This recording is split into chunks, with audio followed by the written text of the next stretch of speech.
And so we're glad that you took the time. The format for the first two projects will be, we'll have recreation first. Our goal has been to make this presentation as concise as possible.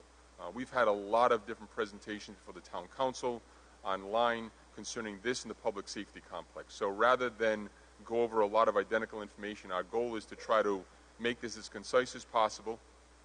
After Chelsea Dumas-Gibbs is our recreation director, after she's done, I'll come up and talk about 3 slides on the financial impact of each project. We're going to try to make that within 5 to 10 minutes so there's ample time for questions and answers. Again, because our goal is we're here for you, so hopefully we can answer any questions that you have. Following that, whenever that ends, we'll go right into the public safety complex. I'll have Chief Cattell come up, same exact format. We've talked about that project a lot over this last year, and so he'll keep that presentation concise. I'll come up for a couple of minutes and talk about the financial impact, open that up to Q&A. Hopefully we'll answer all of your questions, and then after that, we'll turn it over to the school department, of which I'll be here to assist as well, so they can talk about the school building project. A reminder that this is one of 2 forums, so we have a second forum on October 12th at our town hall, council chambers, 80 Boston Neck Road at 5:30, same exact format. So if you think of other questions as you leave here this evening, you can of course email us, but you can also attend that second hearing. And anyone that you know of who could not attend tonight, please encourage them to come on October 12th, because again, we want to hear from the general public, because early voting starts on October 18th. And so with that, I'll turn it over to our recreation director. She will spend some time on the slides for our proposed recreation center, and then I'll join her at the end to talk about the financial impact, and then we'll open up to any questions that you may have. Chelsea?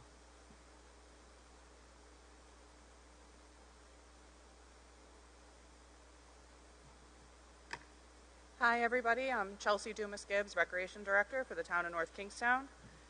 Like Ralph said, we have presented this a few times at the town council meeting, so I did try to condense the slideshow a little bit just to hit the key points, and then I'll be here to answer any questions that you may have. We did start researching the recreation facility in around 2019. It was a group of us in different departments throughout the town, as well as Leisure Service Committee, and we did start looking all over North Kingstown, trying to figure out what the best potential was for the indoor rec facility, where, and some key factors as to the building that we are proposing. So the biggest question that we need to answer is why? Why do we need an indoor rec facility? Not only is the indoor rec facility part of the North Kingstown Comprehensive Plan, but our population is growing, our programming is expanding, and right now we have to cancel and hold back different programs due to lack of space. So opening this up will allow for more innovation. It'll allow us to continue to change our programming with the changing demographics and be able to do more targeted programming. Not only does it open up the facility and the innovation for the programming side, but it also opens up the community center, which is where we hold some of our indoor programming now, and it expands space for the seniors to expand their programming because they have now outgrown their senior center as well. In addition to that, it also gets us out of the schools and allows for the schools to take over with their interscholastic programs, and there's no longer a conflict of interest there as far as scheduling. Another big thing that I've heard is that a lot of our North Kingstown residents are going to South Kingstown to be able to utilize their indoor rec space. So why would we do that if we're able to have one in our own backyard? This is just a little overview of our programming that we offer now. Annually, we offer 35 to 50 programs with over 2,000 participants. About 75% of them take place in school gyms. And like I said before, we'll be able to open these school gyms back up and be able to get more interscholastic programs running in them. The senior program, we're expecting that to increase about 60%, adult programming about 60%, high school programming 40%, middle school programming, we anticipate we will increase that about 100% because right now we really don't have the space to be able to meet really the needs of the middle schoolers and what with the population and the things that they're looking for. So this would really be able to open us up to more, again, innovative programming for especially this age that we really just can't seem to meet their interests right now with the space available. 40% for elementary school and 100% for preschool or younger, because right now we only have one recreational program for that age group, and we really don't have the space to continue to expand it.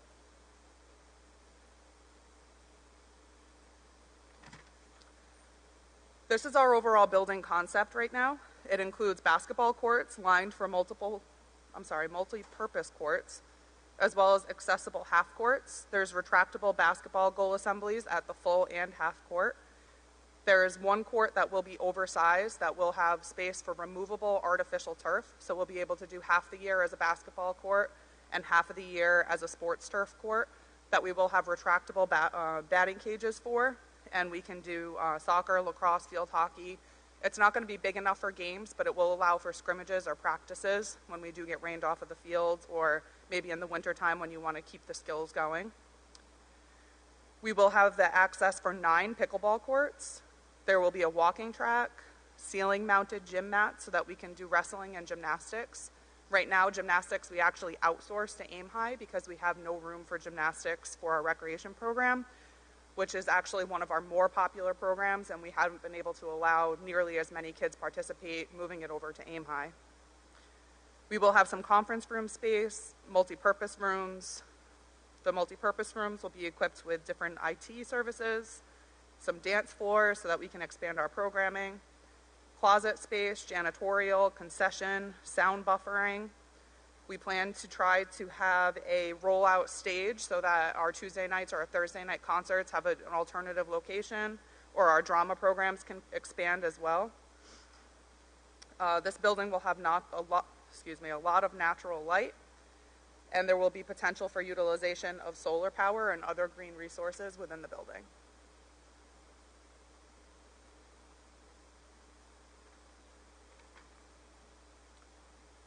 These are a few renderings of a few of the things that I was just discussing with you. You'll be able to see the multiple pickleball court use all at the same time, the batting cages, so you can see that the sports turf is put down as tiles, and you can see in a different rendering here that we can take it back off. In addition to that you can't really see in these renderings is there will be sliding room dividers, so that if we do have multiple things happening at once, we will be able to separate the rooms. The other things not seen are the rooms, the conference rooms, the office space, and the walk-in lobby area are also not seen in these renderings. So as I said, we have been working on this for many years. We've taken it very seriously. Anybody that has come across with any type of land that we should look at, we have looked at it. We have sat down, we've talked about parcel size, we've talked about room for expansion. This is a 55,000 square foot building, which is slightly larger than South Kingstown indoor rec facility. And that being that every time we met with any type of indoor recreation facility, the first thing that we said was, what else do you need? And every answer was more space. So we certainly didn't want to go any less than South Kingstown, but we also understand that we want to make it a reasonable building, and we want to not bite off too much more than we can chew right now. This is a new facility, and we really want to make sure that we can do right by you and make sure that we can maintain this building before we continue to expand it.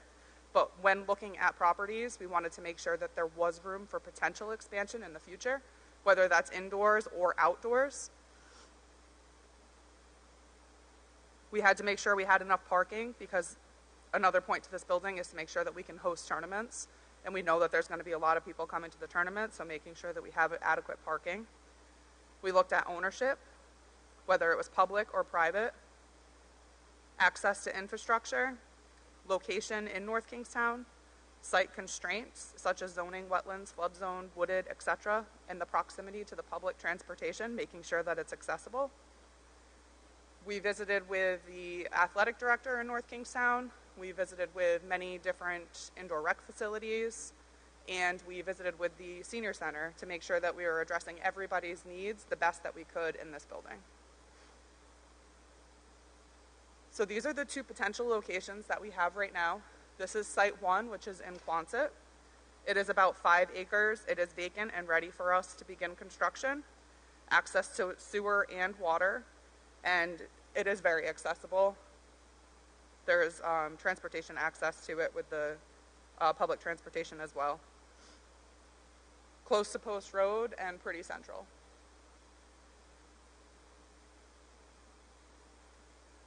The second option is where Davisville Academy currently sits.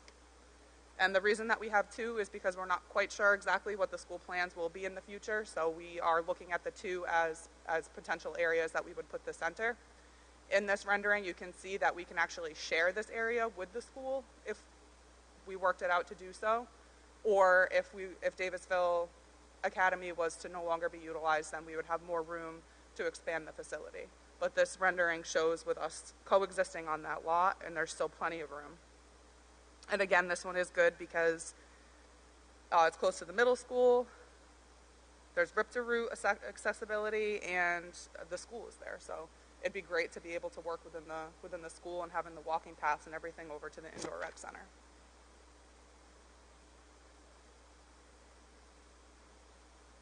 Funding, the indoor rec center will cost up to $25 million. Right now we are working on a handful of grants through capital project funds and treasury sources. We have ARPA funds set aside, and once we are actually approved, I'll be able to really apply for more funding through possibly the green infrastructure or HUD, depending on what area we go with, and we will have some fundraising opportunity once the bond, or if the bond is approved.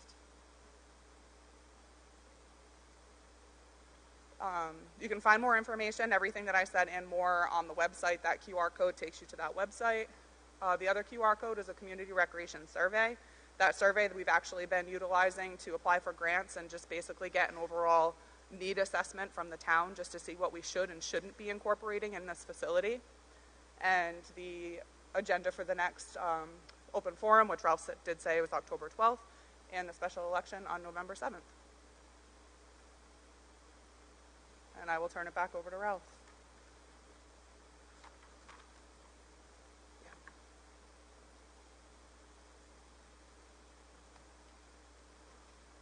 Thank you, Chelsea. I'm just going to spend a couple of minutes on the finances. I'm not going to spend too much time, but of course, if there's any questions, we'll be able to answer them, I can assure you, when it comes to the finances. So this first chart is the tax rate impact on all three projects. We're going to talk about the rec center first. The rec center projected at a maximum of $25 million. So the number I'm about to give is the maximum, and I say that because, as Chelsea had mentioned, we have applied for and also have successfully secured some outside funding to potentially bring that number down. But based on a maximum $25 million cost, and based on this was run by financial advisors, so based on a home assessed at $450,000, we expect the impact of this project to be approximately $129 on the tax bill, or 2%. I want to stress that, matter of fact, I'll go to the next slide. I want to stress that the $129 is the actual cost of a so the $129 is the actual cost to a taxpayer of a $25 million loan or bond for the rec center. I say that because the actual impact to us as taxpayers will not be $129. And the reason for that is that the column to the left is our existing debt service, all of our existing loans. Then you have the public safety, the recreation, and the proposed school. Our goal is to time these bonds to what we call the debt cliff. In this case, the word cliff is a good thing. And so as our debt goes down, it's considered a debt cliff. So there's going to be a couple of years where our debt's going to come down dramatically, and that's why they call it a debt cliff. And if we can time the bond with our cliff, while the $25 million bond will have a $129 impact, the tax bill won't necessarily go up $129 because we're retiring debt. So it's almost as if you bought a new car, and while the new car may have cost $129 a month, you got rid of your old car, which was costing you $50. And so, yes, the new car, the new loan is $129, but it's really only costing you $79 because you got rid of the old car. That's what we're doing here. We're retiring debt, and we're adding new debt, and our goal is to time it properly in order to lessen the impact. But we did want to explain that a $25 million bond, the impact is $129. In addition, some other good news. So when our financial advisors ran the projection, they ran it based on an interest rate of 4.5%. I was at a meeting about a week ago where they presented this information, and this shows they polled the 18 members of the Federal Reserve. And what they asked them is that, where do you see the interest rates in 2023, 2024, 2025, and longer? Now, asking them is a lot different than asking me or asking someone else, because they actually set the interest rate. The Federal Reserve sets the interest rate. And so as you can see, when you look at this chart, of the 18 members of the Federal Reserve, there was one member who felt that interest rates could be 3.75% in 2026 or longer. There's 3 members who felt that it could be 2.5%. And the general consensus was that interest rates should be somewhere in the, I'm sorry, that one person, 2.25%. General consensus is that the interest rate should be somewhere in the range of 2.5%. That's the Federal Reserve. However, again, we ran it at 4.5% because that's where the interest rates are relatively today. So if we went out to bond today, according to our financial advisor, because of our good credit rating, we'd get about a 4.5% interest rate. We forecast that the interest rate will be much lower than that. So again, the $129 is the cost of the bond. When you consider the debt cliff and the interest rate, I think there's a lot of us who feel comfortable and confident that the number will be less than that. And with that, I'll ask Chelsea to rejoin me. And I know there was a sheet for public comment, so I can actually run up there and go. Thank you, Kenny. And then please know, if someone forgot to sign the sheet, after we're done calling the individuals who did sign it, feel free to raise your hand, and we're happy to answer any questions. We'll ask you to go to the microphone because this is being live streamed, so that way people can hear the question.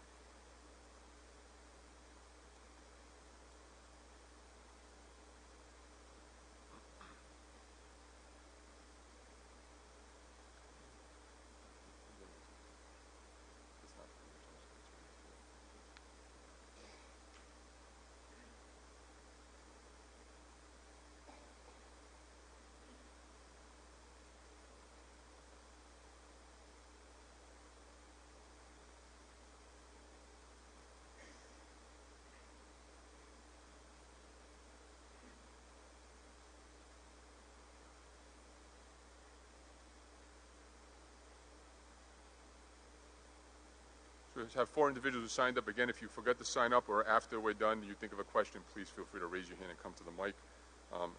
First individual is Scott. Is it Grizich? Scott, if you could go to that microphone.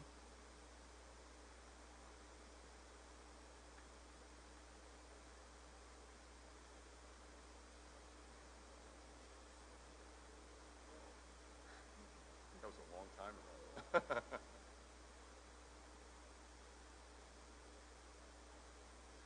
I just had a couple of questions, and it's based on the presentation you gave. You said you researched the possibility of private investment. What was the results of that research?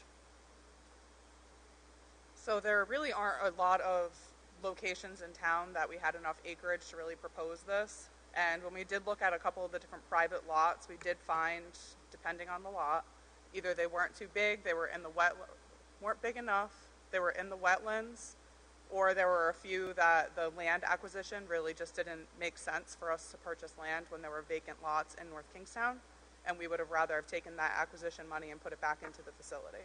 I mean, did you research the possibility of a private corporation helping with the funding? You know, in return they would get the naming rights or things like that? We didn't look into partnering, no. Okay. All right. You said that a lot of our townspeople are going to South Kingstown. So maybe this is a naive question, but if they're going to South Kingstown, why do we need to build one in North Kingstown? So that they don't have to go to South Kingstown. They are paying the out-of-town rates in South Kingstown, and the people that are going there are the people coming to me saying that they would like for us to have this facility here so that they don't have to travel to SK. Okay. That's it. Thank you.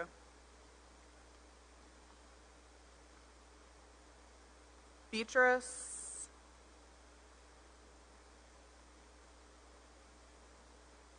Sorry.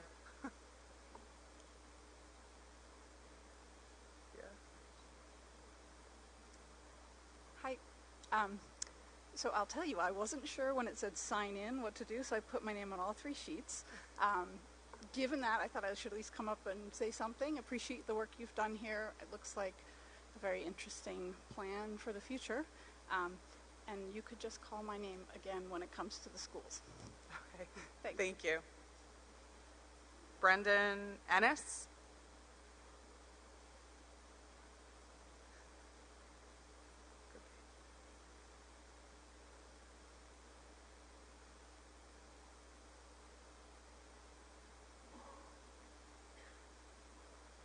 Good evening.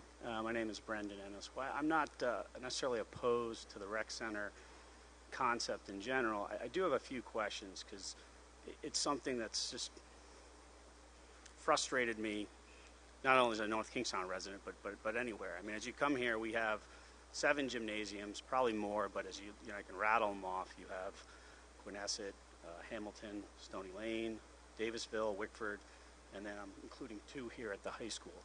And again, this isn't directed at North Kingstown, but it's probably, gymnasiums are probably one of the most underutilized resources across the country. And I know critics immediately will say that's not necessarily true, but I've coached for 3 or 4 years through Ocean State Soccer, and every time we transition in the winter, I would take Hamilton, I'd be allotted my 1-hour slot, and I'd be told you have to leave or work within the confines of the 1-hour slot.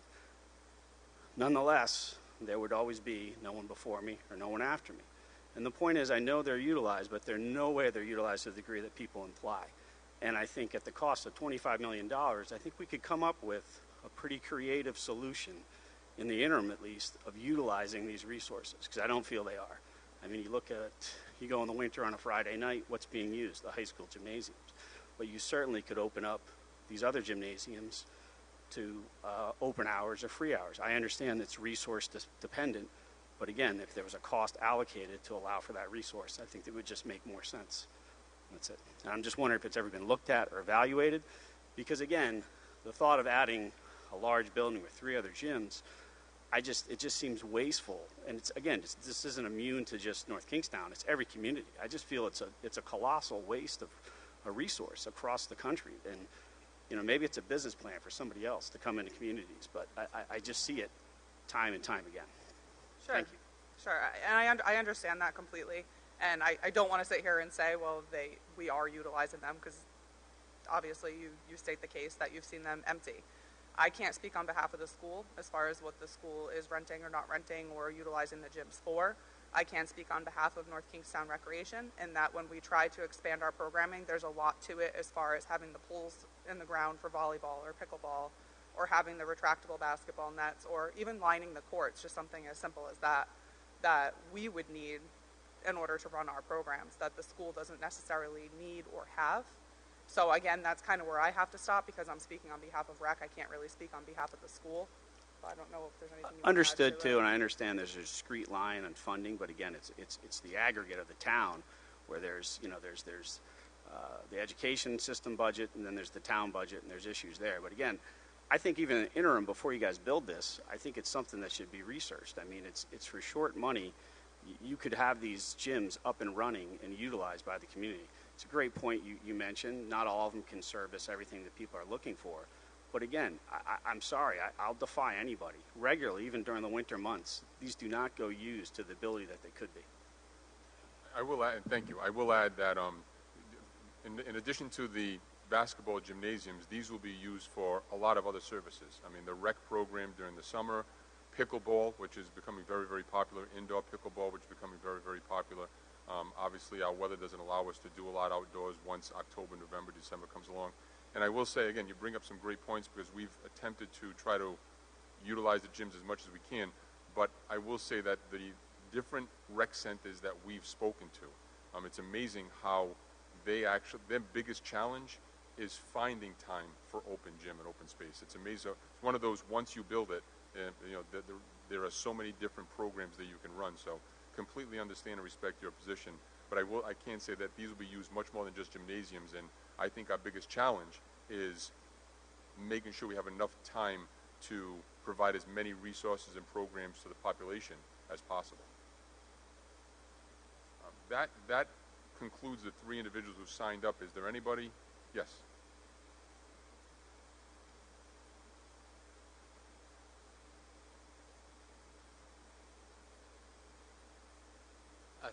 Thank you. I signed up on one of the other sheets, but since you brought up the debt cliff earlier, I thought I'd mention this, and also, and thank you for the explanation of that. The other thing that you said here that made me want to speak about it was about RIPTA, about the accessibility of the sites. I think that one of these sites is actually really good for, it's central to the town and it's easy to get to on the bus.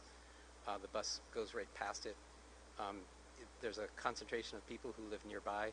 The other site is not like that. The other site is a place where people will drive.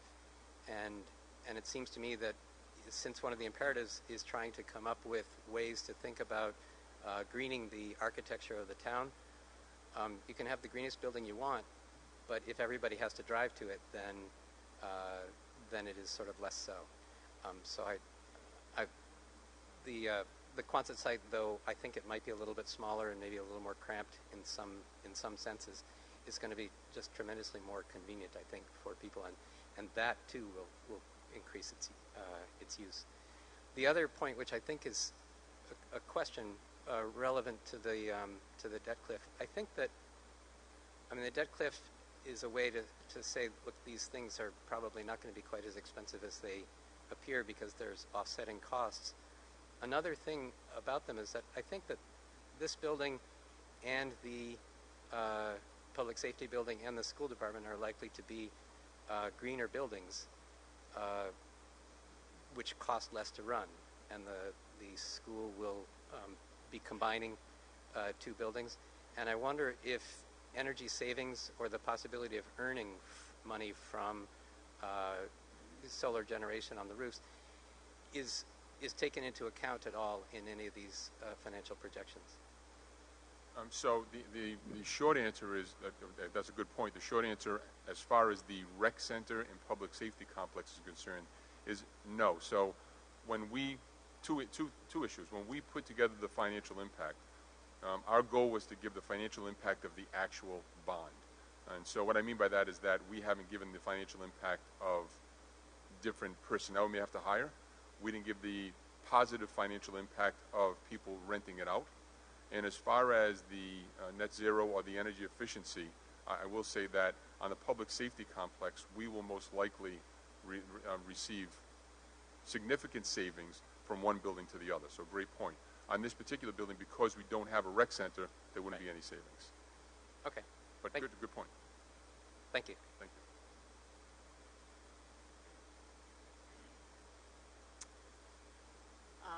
I did not sign up. My name is Harold Kane. One question that came up, looking at your dot plot, you talked about the Lowe's lot. Is the Lowe's building available? Oh, no, it's not. That's actually not the Lowe's lot. I can go back. Okay. I just thought I saw a star. Yeah. Hey, Oh, I'm sorry. That one you're talking about? My apologies. It is not available, no. These are all of the individual places that we looked at. The blue stars are the two that I then show in the later slides. No, I understand the blue stars. Yeah. I just saw a label and Yeah. initially I thought it was pointing to the blue star and it's not. I understand that. What I'm saying is, well, as I know, Lowe's isn't there. It's a large building, has fairly high ceilings. Could it just be taken over and made it into a rec center? I believe correct me if I'm wrong, but when we looked into this, the reason why it was no longer considered was because it had already sold. Yes. It already has we reached out to QDC, it already has a new tenant. I for some reason, my memory says it's Electric Boat, but thank you, it's Electric Boat. And so they already have a new tenant. So we looked into that, and regretfully we had to take that off the table because it wasn't available. Okay, thank you. You're welcome.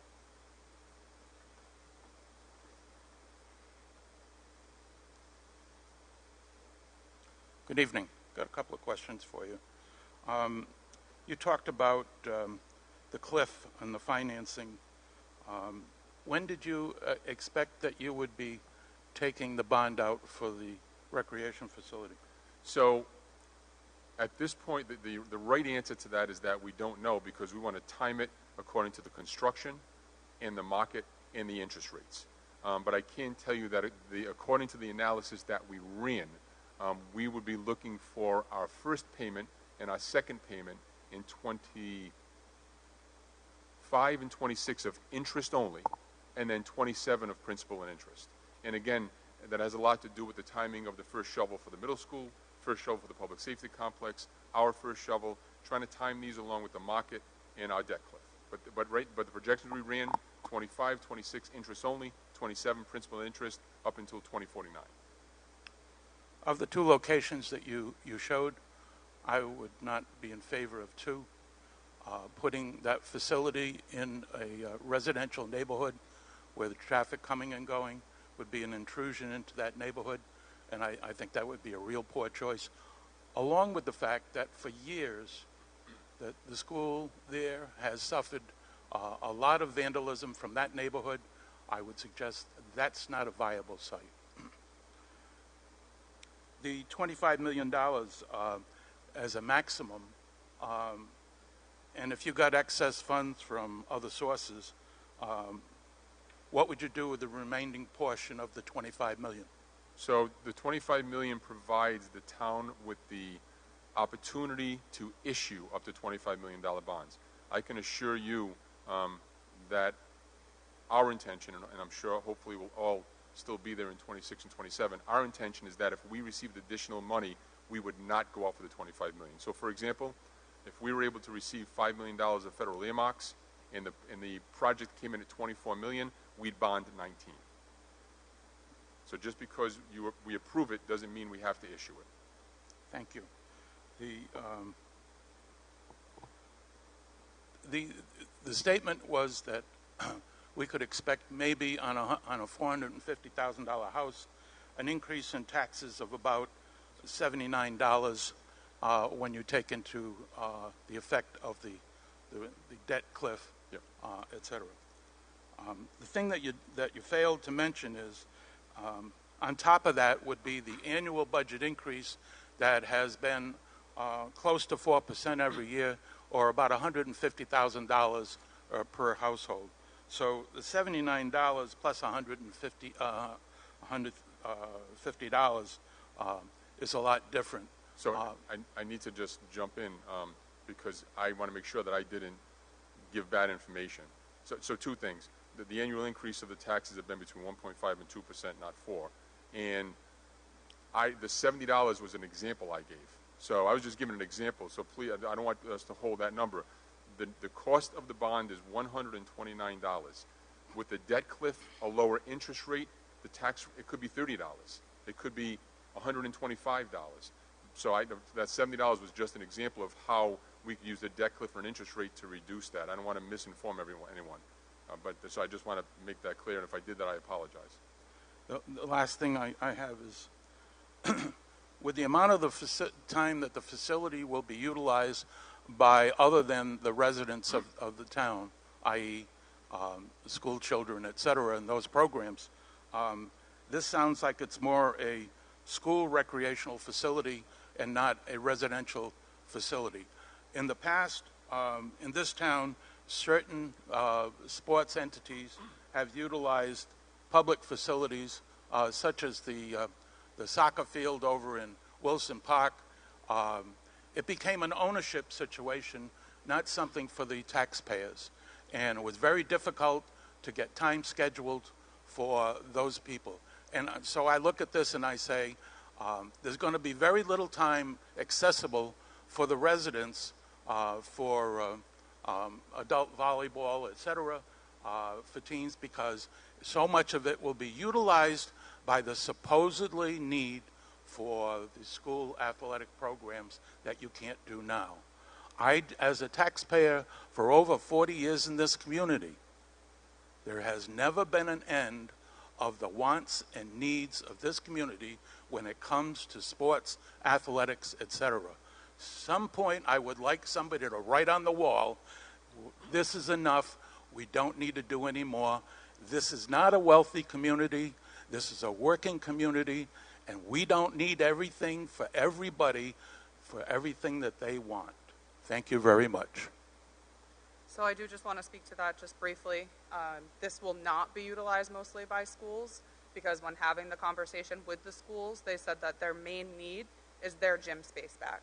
They need to expand their programs within their facilities, And we want to be able to give that back to them so that they can continue to grow their interscholastics and the programs that they offer, while we can continue to provide the feeder program to those programs. So the schools will remain in the schools, they'll grow there, and we will be able to open that access up outside of the schools and offer the things that we cannot offer inside of the schools.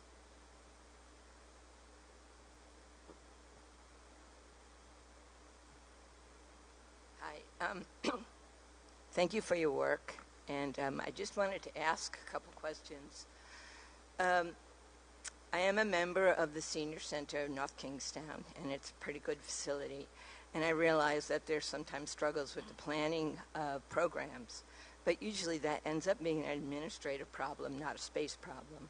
So I just wanted to bring that to note. That given, why are we not seeing a projection for the annual administrative costs that are going to come up? And it's obviously going to be the burden of the taxpayers and the operating costs for these facilities. And I'm saying three, I'm talking to in terms of all three buildings, but if you just want to address this one, that would be great too. Thank you.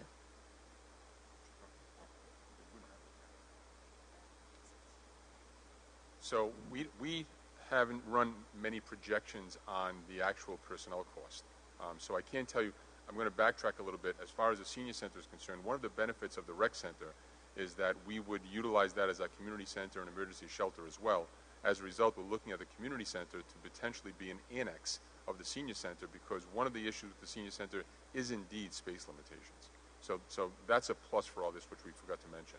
As far as projections, we haven't run those yet. Again, once this gets approved, then we would start putting together a program schedule, personnel. We do know that we can, a lot of these programs are already being run, and a lot of them are paid for with fees, but of course there'll be some additional personnel costs and some building costs. So we have not run those.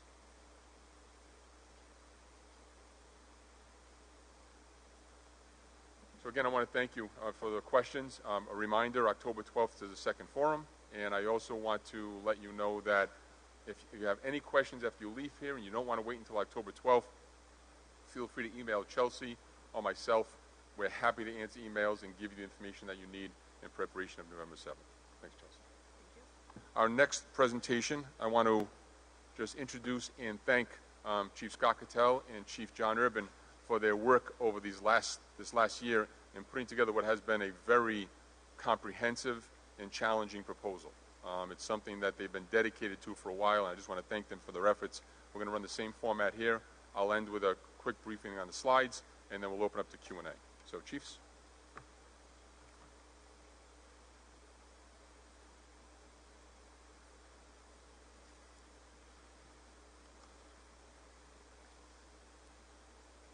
Good evening, everyone. My name is Scott Cattell. I'm the fire chief, born and raised here in North Kingstown. Went to the North Kingstown school system and have spent the last 35 years protecting the people of this town.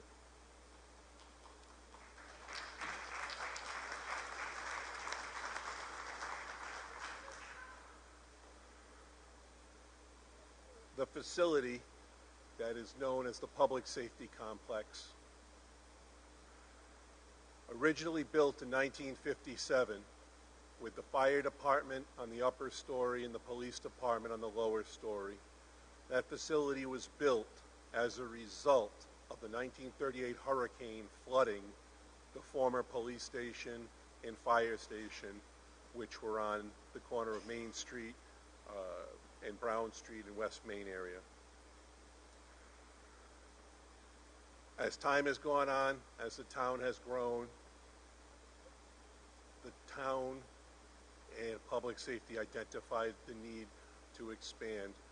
In 1976, a separate police station was built next to the former police fire building. And then in 2008, a center was added to between both buildings and consolidated.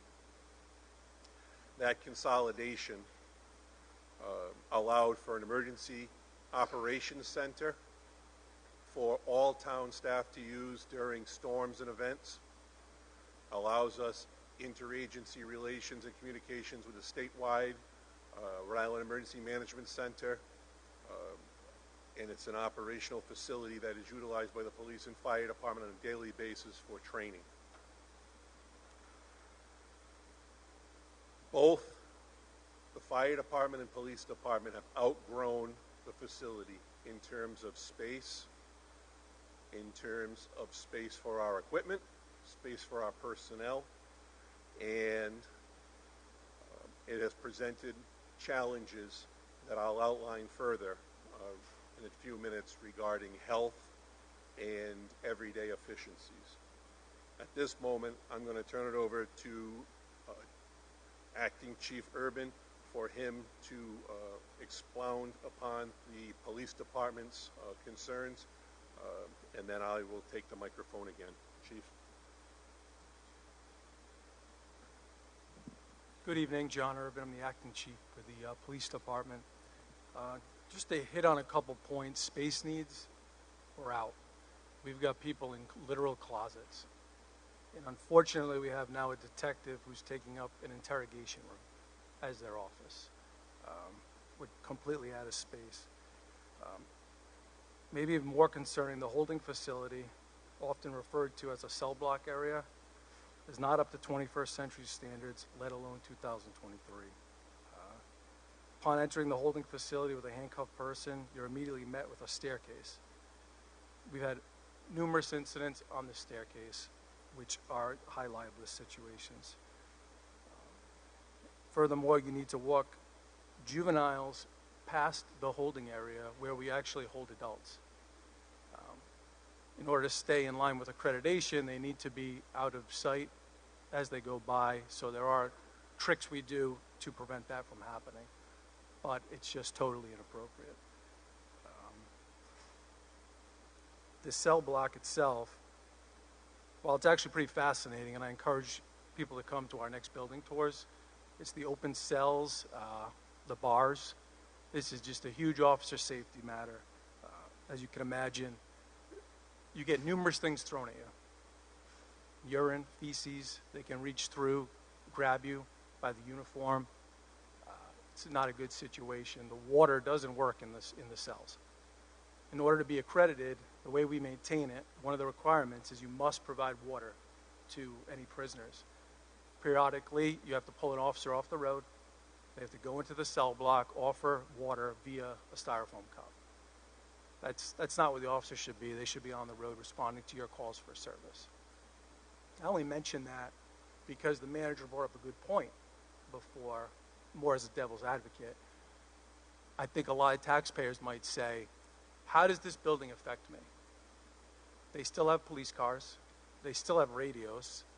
They still have guns. They have all the tools they need to come to my home. But that's an example of being tied up at the station for certain reasons.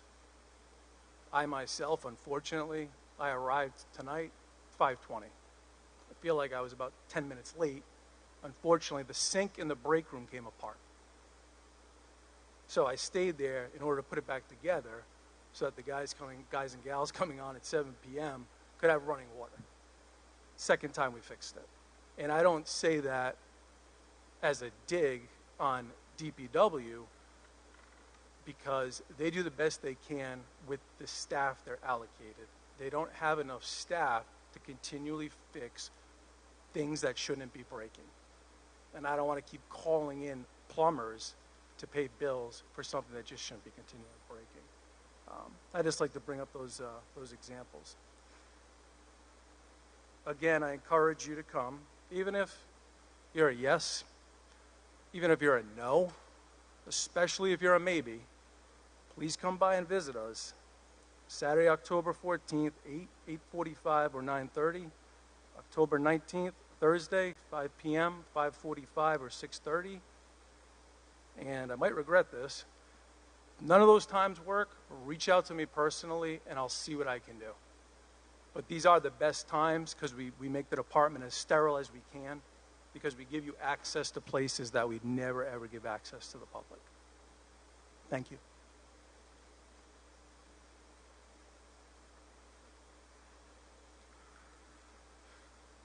Thank you, Chief. some of the points I'd like to make for everybody here tonight.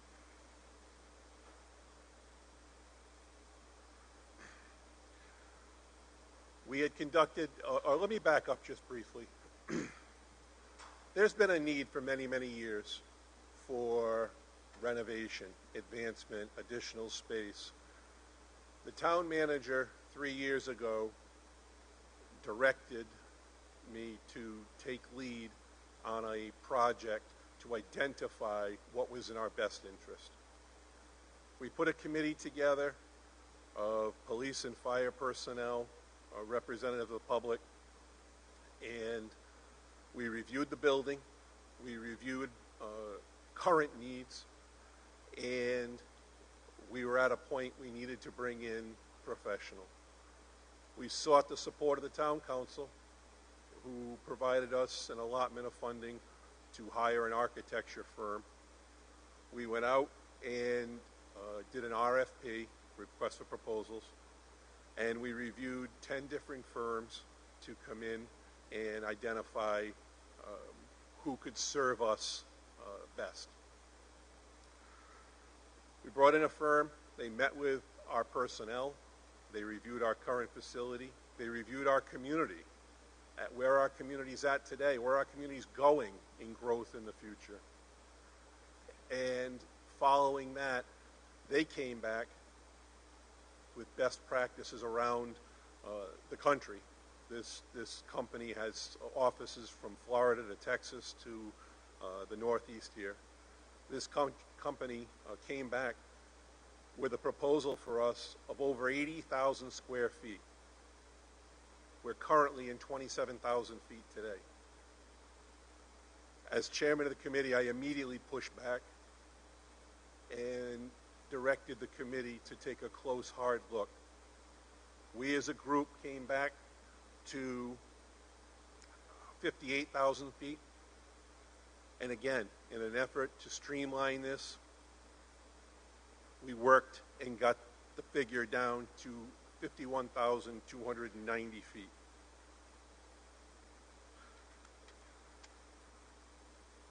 That size building will serve us today, and it will serve us for the next 40 years plus. Now, you can ask me, how do I know that? We've studied our police department, its current staffing, and the best of our ability, what its future is going to look like.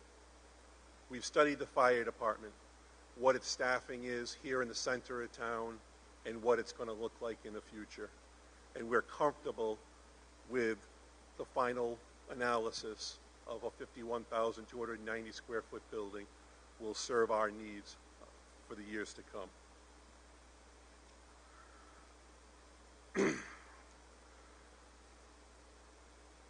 A couple points I need to make for all of you. One, there's no daylight. There's no fresh ventilation in the administrative offices of the fire department. That creates health challenges. We have mold issues. We've got to bring people in, and the town ends up paying to have mold remediation done. We have no female locker rooms, no female bathrooms or sanitary facilities in the building. And we have 4 female firefighters. In 2023, I don't think I have to tell you the challenges and the liabilities that presents. The fire department is using a former jail cell in the basement of the old police station area, where the fire department administration is today. We're using a jail cell as an office. In the lower level, members of the fire department have to squeeze by in order to get into our brush fire truck because there's not enough room. Our upstairs, the apparatus bay, the overall length of modern apparatus, modern fire trucks, do not fit in this building. Our heavy rescue truck, when there's snow build up in the doorway, the heavy rescue truck going out the door to an emergency, the top of the truck hits the top of the building. Each year, the concrete floor system in the building increases in the number of cracks that are being identified due to wear and tear. Over the past 2 years, we've identified road salt that falls into those cracks as it comes off the trucks coming back from inclement weather. That road salt is eating away at the steel reinforcement bars that hold that floor system together. It's not a problem today. It's not an emergency today. It could be in a year from now. It could be in 5 years, and it may be fine in 10 years. There's no way for any of us to tell. Even an engineer can't tell in looking at it unless we were to jackhammer up and open up the floor. This proposal for a public safety complex has rated number 1 on the town's asset management committee's priority list for replacement.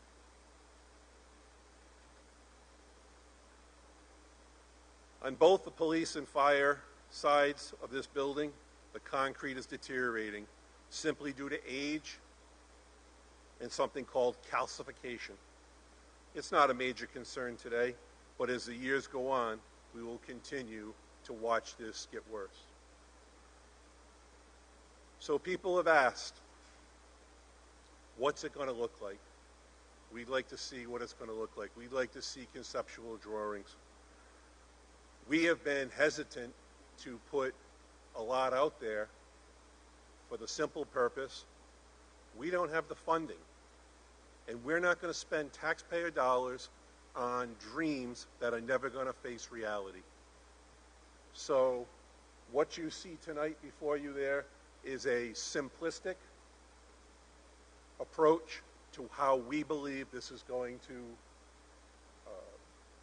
work or fit. We've been asked about location.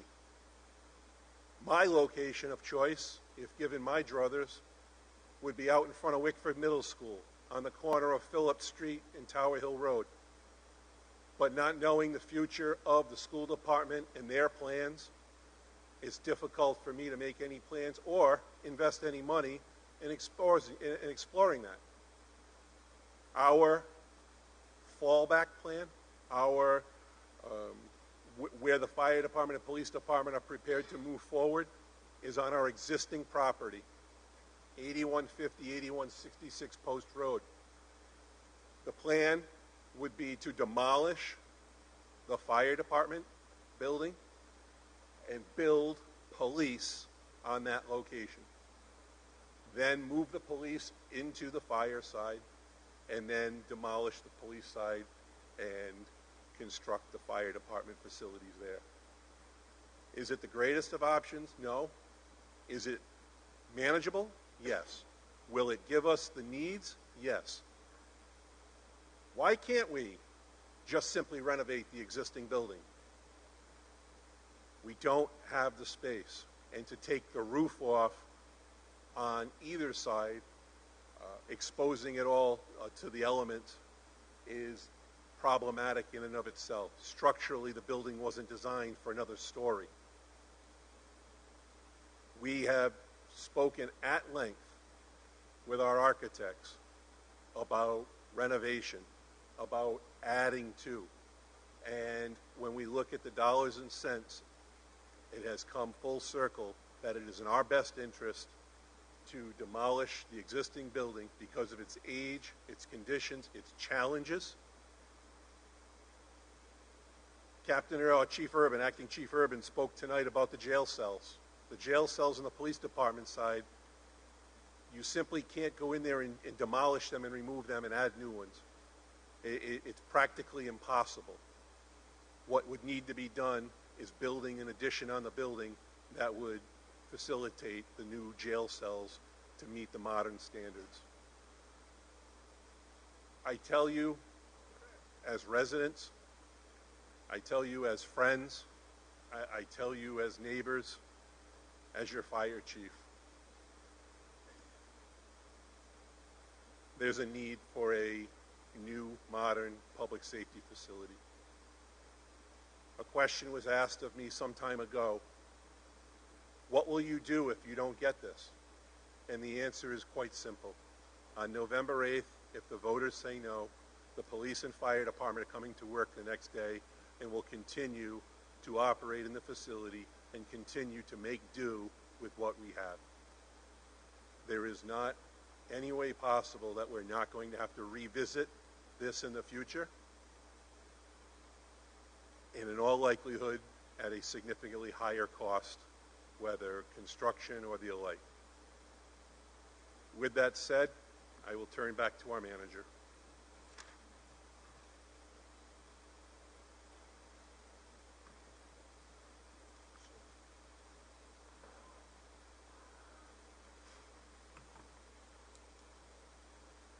Thank you, Chiefs. And again, I'll be very brief because this is a reiteration of what I just said on the rec center. But basically, on the public safety complex, which is estimated at $55 million, the impact would be 4.36% or $281 on the tax rate. Again, I want to be clear that that is the actual cost of a $55 million note over a duration of time based on a certain interest rate with an assumed average value of $450,000 on a home. Again, please know that there's a lot of, we'll be trying to time that with a debt cliff as well to lessen the impact, and there's a lot of intangibles such as interest rates and whatnot that will very likely not result in the impact that I just mentioned.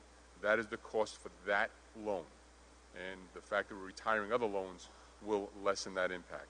And again, that same slide regarding the fact that the Federal Reserve seems to indicate that our interest rates are going to be well under 4%, potentially under 3% come 2026, and they set the interest rate. So I'm not going to repeat myself. I wanted to set some time for questions and answers. We have some individuals who have signed up, and I'll ask the chiefs to come up here and join me, and you can answer those questions. I know Scott. Where's Scott? Scott, you had signed up for the public safety complex as well.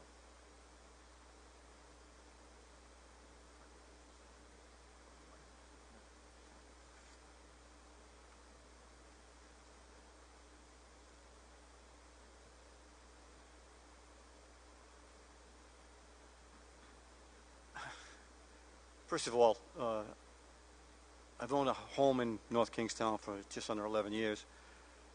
I think the police department does an excellent job. I feel safe in this community, and they have a lot to do with that. As far as the fire department, I haven't had any experience with you guys, but I'm sure if something happens in my house, you'll be over. I just have a question for the fire chief. Yes, sir. How many stations are there in North Kingstown? 5. 5. Okay. And geographically, they're spaced around town. You have headquarters in Wickford, center of town. You have our Station 2 in Saunderstown by the Jamestown Bridge.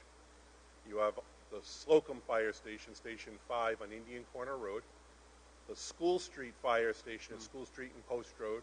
And then we have a station now in Quonset Point in a leased building that we're leasing for a fire engine and a ladder truck to reduce our response time to the industrial park. Okay. Thank you. I'm familiar with most of them, but that one in Quonset threw me. I just have a general comment, and this is what brought me to the meeting tonight.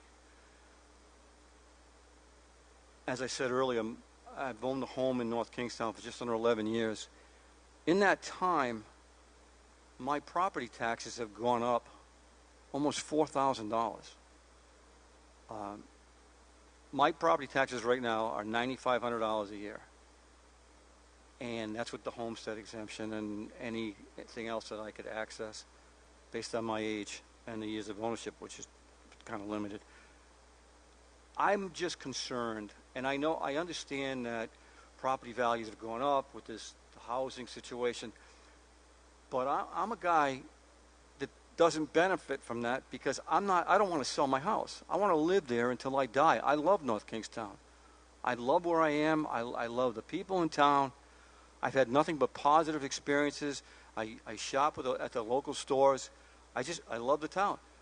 My concern is that, and I know you've tried to minimize the impact financially on me as a taxpayer with the possibility of ARPA money and some of the grants, but my fear is this. I'm 65 years old. I want to retire within the next 5 years. I don't know if I'm going to be able to pay my mortgage and my taxes if they keep going up. And that's what concerns me. And I, you know, the recreation center sounds like a great idea. I'm sure a lot of people in the town would benefit from it. Obviously, we need a fire department and we need a police department. But is there some way that we can get money from some other source than the taxpayers?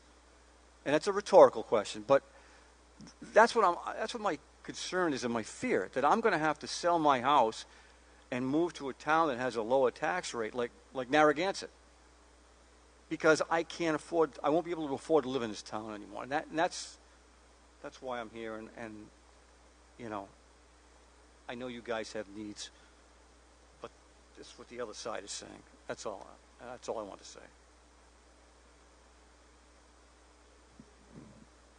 I know Beatrice.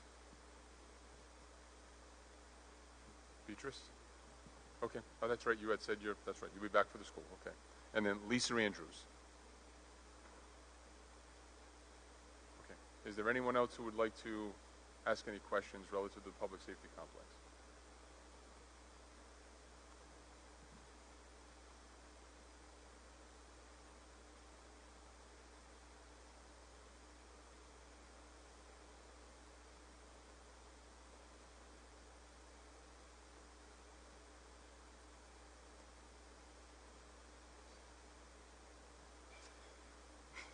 I'm a resident of North Kingstown. My name is Linda Osberg. And first I'd like to say I appreciate this forum, the setting that you've offered to our town citizens so that we can be well informed when it comes time to voting on these issues, very important issues. So my first question is, and it really pertains to all three plans, and so maybe the town manager is the best to address this, but there has been some reference to energy efficiency in the planning for these buildings.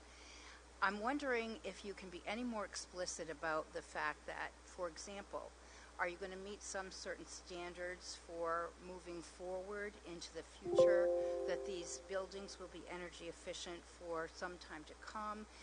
It seems to me as though in public buildings especially, the two major sources of energy use are in lighting and in the HVAC systems. So are the systems that will be built into these buildings, into all three projects, taking those needs into consideration and building for the future so that we're not finding ourselves with extraordinary energy costs to support these new facilities? Yes, and while regretfully I can't be as specific as I'd like to, I know the school department will most likely probably be much more specific than I am.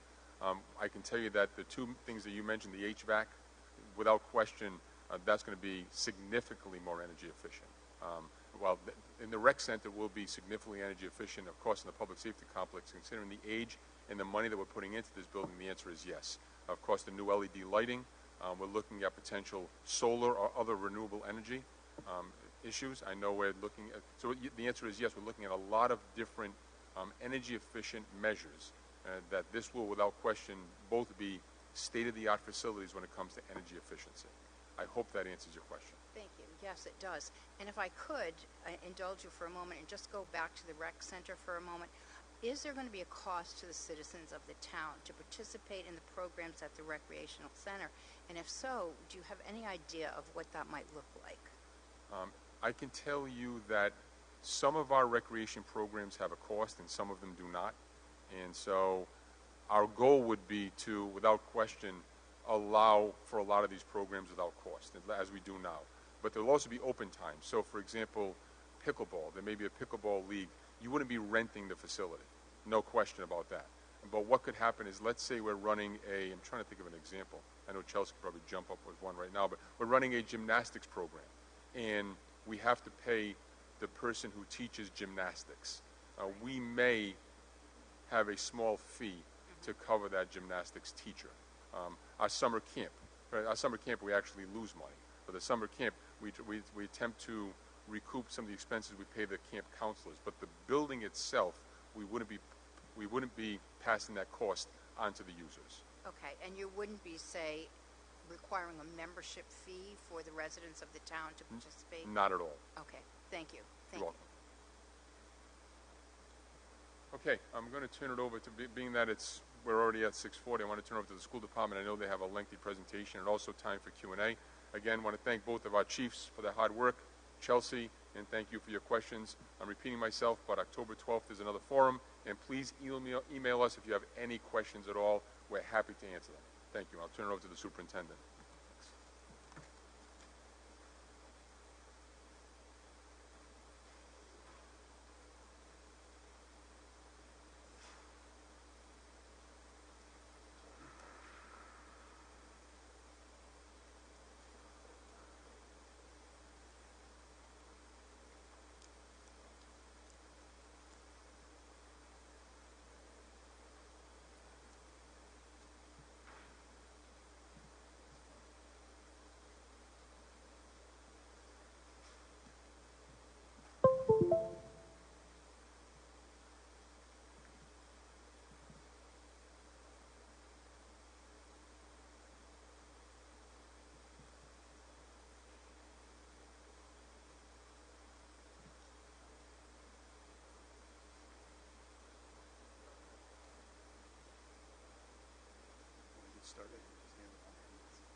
Good evening. We are now going to move on to the session to discuss the proposal for the school facilities and the new middle school.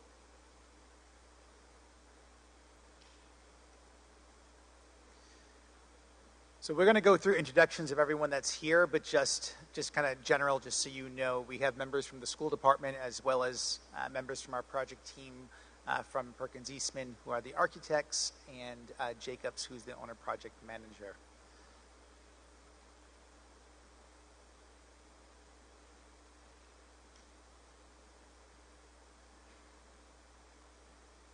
Good evening, everybody, and thank you, Dr. Duva. My name is Joe Costa. I'm a principal in charge and architect at Perkins Eastman. We're a full-service architectural design firm specializing in school designs. Pleasure to be here tonight. We do have a small group of professionals with us. They're going to be presenting some of the initial thoughts and ideas of your new middle school, and I think it's going to be a very exciting evening. You're going to see some images that we've been working on the last month or so. I think it's going to be a very exciting presentation. With me, I have Tina Greco at the end of the table. She's our project manager. Also, Mike Berger, our design principal. Also, we have David Potter from our civil engineer, PAR Associates, and we have Steve D'Ambrosia at the very end of the table from our landscape architect, which is Traverse. There's a couple of other people that are on this photo, but they're not here tonight. You will be seeing some of those people at subsequent presentations.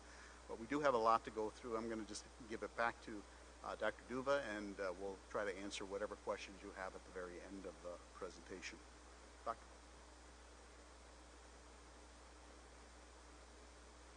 So we are going to begin the presentation with the vision of the district. I think it's really important that we share with you the vision that we have put together for the district as well as all of the school facilities. It's not just about the middle school. It's about our entire district serving the students in our community. So it's the goal of the school department to make sure that we're always providing a high quality, rigorous curriculum to our students. And it's not just about the curriculum that we provide, but it's also about the learning environments that we provide to the students. So we want to make sure that our students are in healthy, secure, and safe facilities that promote 21st century teaching and learning.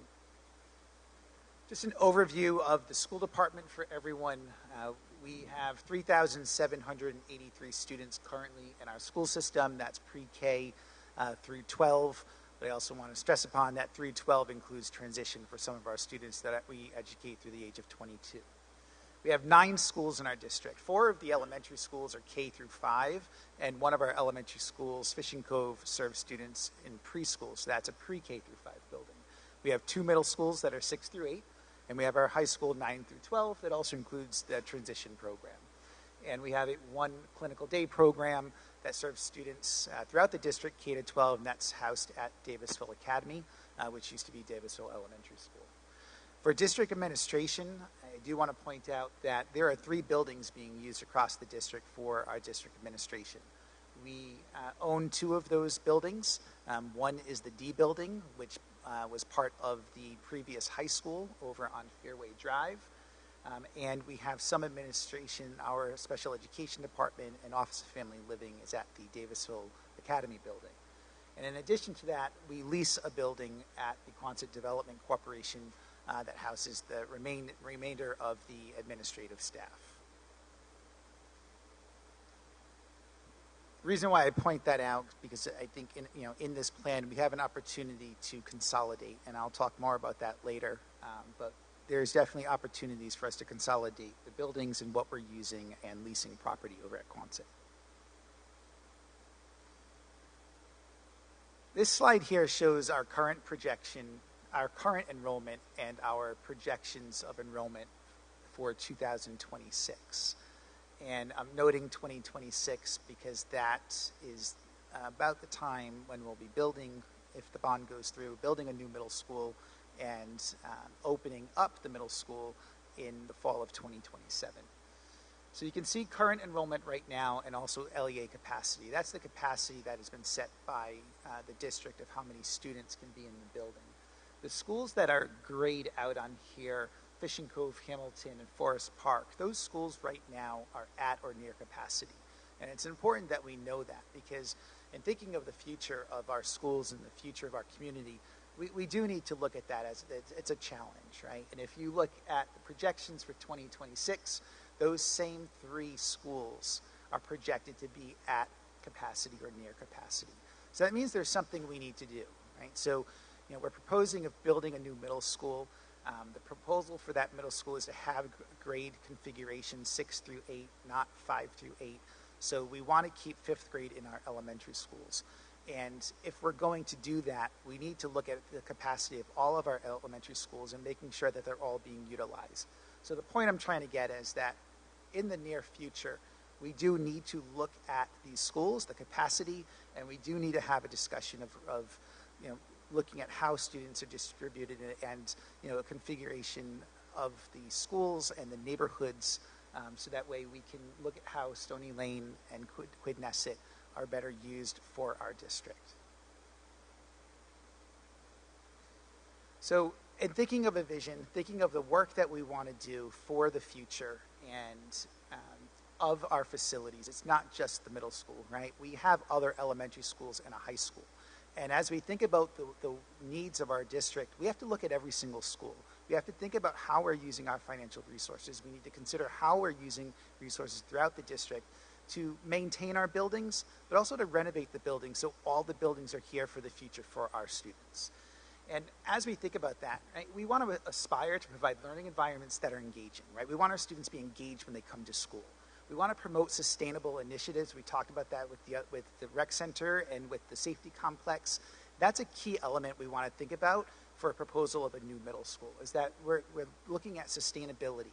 And not just sustainability in the building, but how we can use it as a teaching tool for our students and the instruction that we're providing in the school.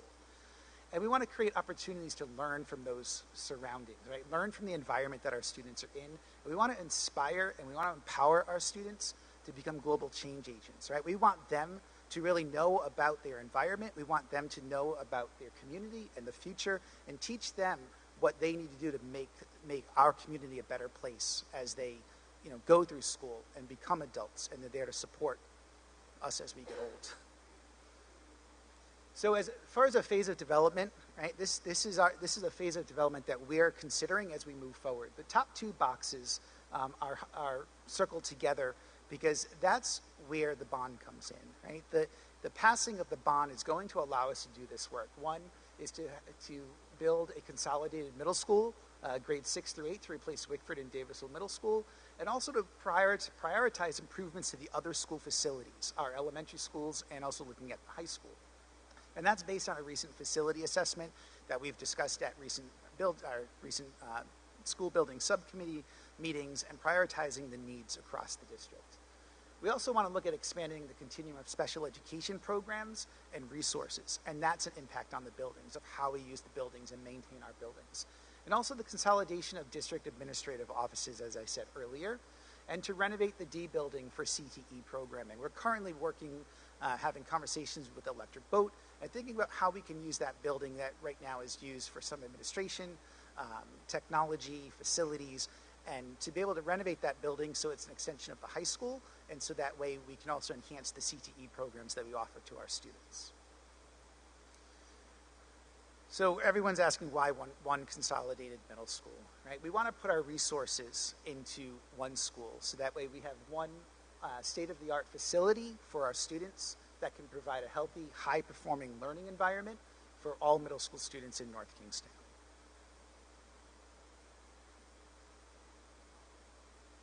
So this is an overview of the bond projects. The bond is for $167 million. The money for that bond will be used to build a new consolidated middle school, grades 6 through 8. We're projecting 900 students at that time for the building. The funds will support professional services for the site analysis. The analysis, that's the work that we're doing right now, looking at McGinn Park, the Davisville site, the planning and development of the building, the design, detailing, specifying all the documentation, approval of submission packages, construction costs, administration. It also includes the demolition of the existing Davisville Middle School building, the construction of a new 144,000 square foot middle school, the site development. As we get into more details, you'll see that we are proposing the creation of new athletic fields over at McGinn Park, because the new middle school would be built on the current where the baseball and softball field are. So we would build new fields on the opposite side for the park. It includes landscaping, stormwater management, utilities, septic, as well as all new furniture, the furnishings, and the technology for the school. So it's not just building the new school, but it's also putting all of the needs that need to go into that school for our students and our teachers. In addition to that, using funds from this bond to support other facility needs. All of our elementary schools need a new roof. Every single elementary school right now has a roof that's over 20 years old. That means in the coming years, those roofs will need to be replaced. So that is a priority. Security upgrades for our schools. HVAC systems within our schools. Updating our media centers, making sure that the media centers that are in the schools for our students are meeting 21st century needs and learning for the students, and also looking at classroom designs. We have 3 buildings that have open classrooms: Quinnesset, Stony Lane, and part of Fishing Cove, where there's no walls, it's all dividers. So that's another area we want to look into to see is there work that we can do at those buildings as well.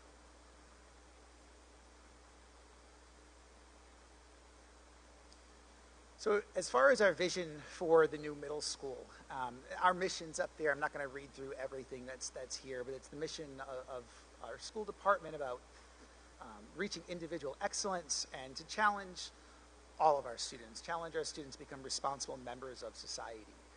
It's our vision to design facilities that support educators, right, and students for 21st century learning.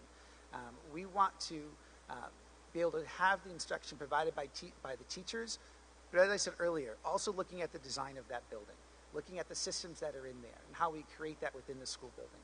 We want our students to really be part of that, right, and our students be part of the building and use those resources. There's no better way to do that than to design a new building and to design that building that promotes sustainability, net zero energy use, and an environment that promotes positive health and wellness for our students and staff.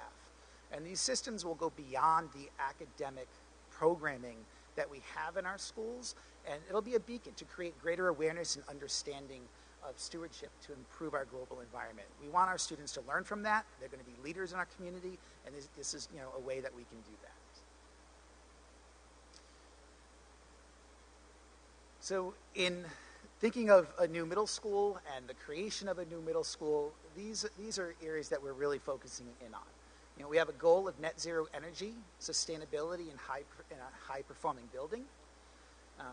There's opportunities and benefits for consolidation of bringing our resources together for our students and our staff to facilitate a teaming structure within the grade levels and the learning environment, as well as project-based learning. We want to have spaces for collaboration, spaces for hands-on learning, where you can have all content areas coming together for that instruction. 21st century learning environments that support wellness for students, teachers, and administrators. Having the building as a learning tool, inclusive education, and universal design. And that the building's adaptable and has flexible learning environments for our students as well as the furniture inside it. And also having school security measures. We know that it's really important to make sure that the buildings that our students are in are safe. Unfortunately, you know, the world we live in, that's a top priority.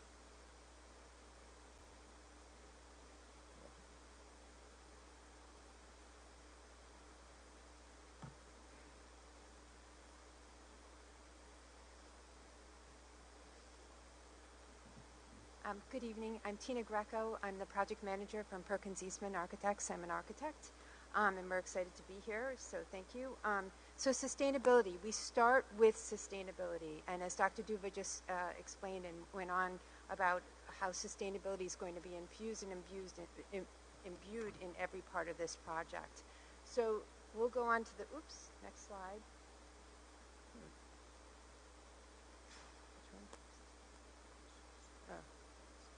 Thank you. So sustainability has a spectrum of elements and features, and we're going to be talking more about that as we go through the project and its development. But here are sort of three categories, and you can see that all these three categories overlap, combine, feed off of one another, and support one another. At the end of the day, sustainability leads to success for the students, for the teachers, and for the administrators, and for ultimately the community that this project will serve. So high performance building, that's already been talked about quite a bit this evening, but high performance building, we won't go over every subject in here, but basically this project is aiming for net zero energy as a goal. And what that means is that we're going to have a very robust envelope, which allows us to size the mechanical systems to work very efficiently, and overall what that means is the operating costs will be a lot lower. Then touching on 21st century learning, Dr. Duva just went into all the features there, but fundamental to that is that sort of connection to the outdoors. Mike's going to talk to us about the design of the school and its connection to the site and those designs. The building becomes a learning tool. There's no more of that sort of subjects in silos, instead cross-disciplinary work as well as project-based learning. And then finally, how this all feeds into wellness. So indoor air quality, outdoor experiences, environments that remove the stresses that often a building can cause. So instead you have rooms that support good acoustics. You have comfort, inspiration, and replenish anyone's well-being. And then finally, stewardship, that idea that this process that we're going through, it allows everyone to learn about how this will benefit our climate and our environment. So those are just a few things, and as I mentioned, that we are going to continue to look at that. We have a team that's going to be looking at life cycle analysis, and that will also inform, we'll have some real data that we can share with you on that as well. And now we'll go into Dave Potter and Mike Berger. Dave Potter is from PAR. He's our site civil engineer and has been involved with doing the site analysis and has provided a lot of valuable information. He'll tell you where we are on that. And then Mike Berger is going to go into the site design. So I'll give you the clicker, and it's the right side to. Thank you. Great. Thank you, Tina. My name is Dave Potter from. Sure, I'll make sure I speak into the mic. There you go. So my name is Dave Potter from PAR. I'm a civil engineer, and we've been working on the project since the summer when it all started. So up on the screen here is a site map of the Davis Middle School site and the McGinn Park site. North is up on the screen. You can see School Street in the northwest corner. The project site includes two parcels. One's the Davisville Middle School with its parking areas, access drives, and the second is the McGinn Park, which includes a number of athletic fields and other recreational amenities. Our first step of due diligence on this site when it was brought forth to us was to look into what we have for opportunities and also what we have for constraints. One of the first constraint that we looked into was the potential for wetland resource areas. The wooded area to the east and the south of the site has wetlands. We sent a professional wetland scientist to the site to look at the vegetation, the on-site soils, and determine where the wetland resource areas were located. We actually put flags, delineated the actual wetlands, and located them with the GPS, and plotted them on the plan. Can anyone hear me? Is that okay? No? Sure. Sure. Is that better? There we go. Want me to start over? All right. So essentially what I'm explaining is our first step in due diligence was to delineate the wetland area around the site. And that was done back in July. We've plotted those wetland locations on the plan. DEM has a number of buffers and jurisdictional areas associated with the wetland resources. We identified where those were, and that gave us a boundary of where we could develop on the site.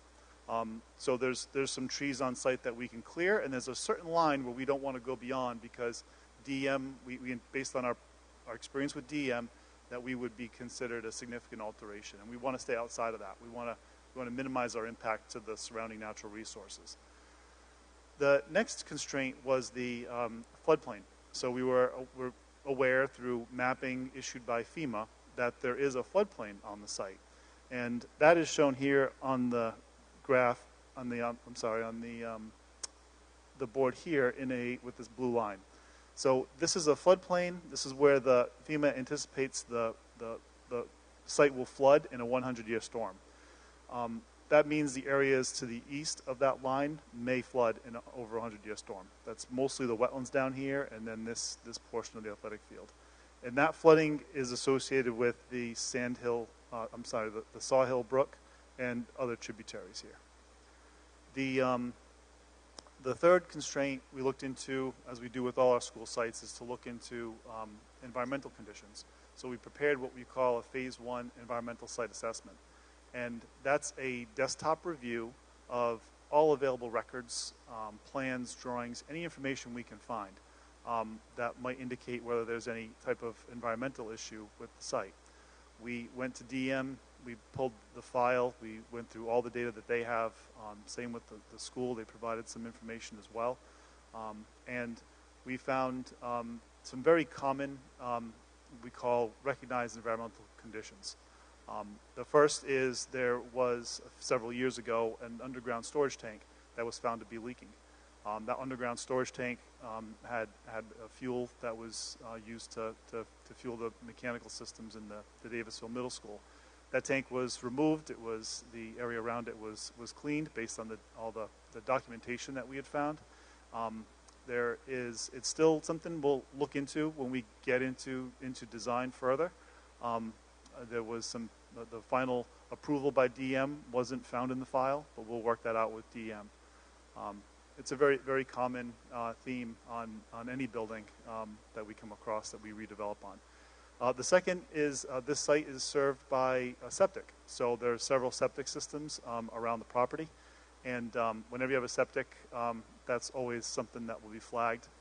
We're adept at working with DM as we design the new septic system to serve the new facility, figuring out how to abandon and or remove the existing septic systems, depending on the final plan. And then third was just, we did have some moving of material for the Davisville Middle School. When they built that middle school, they cut some material here, they filled some material there, And we're always aware of thinking as we get into design about what type of fill they placed, and later in the project phase, we often do test pits and borings, and we look for any type of issues. But to date, we were glad to see that the desktop review showed that there were no significant environmental concerns on the site. This is a graphic that shows, sort of faded back, the new site design. And I'm going to let Mike go into that in a little more detail in a moment.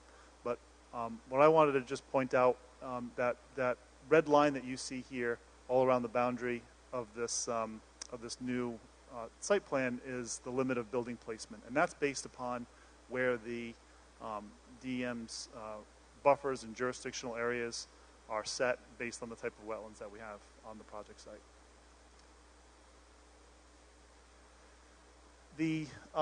This graphic here shows the 100-year floodplain. So 100-year floodplain is something, we live in the ocean state. It's very common to have floodplain on our sites. It's something as engineers we deal with quite a bit. You can see here the lighter blue line is the existing floodplain. That's approximately where it is now in the existing condition. What we are proposing, and what we typically do on sites like this, is we would actually locate the school above the floodplain. So that the school would be elevated above the elevation of the floodplain. So there would be, no risk. It would be outside that 100-year floodplain after everything's constructed. And what that does is, to do that, we'd actually be filling within that floodplain. And we're right now working through strategies to compensate for that flood area. A flood zone is like a bathtub. If you fill one part of it, you have to cut somewhere else so that you have no net increase in a loss of volume, rather. So we've got several areas on the site that we're looking at potentially creating that compensatory flood storage volume. And with that, I think I'll turn this over to Mike to walk through the site plan.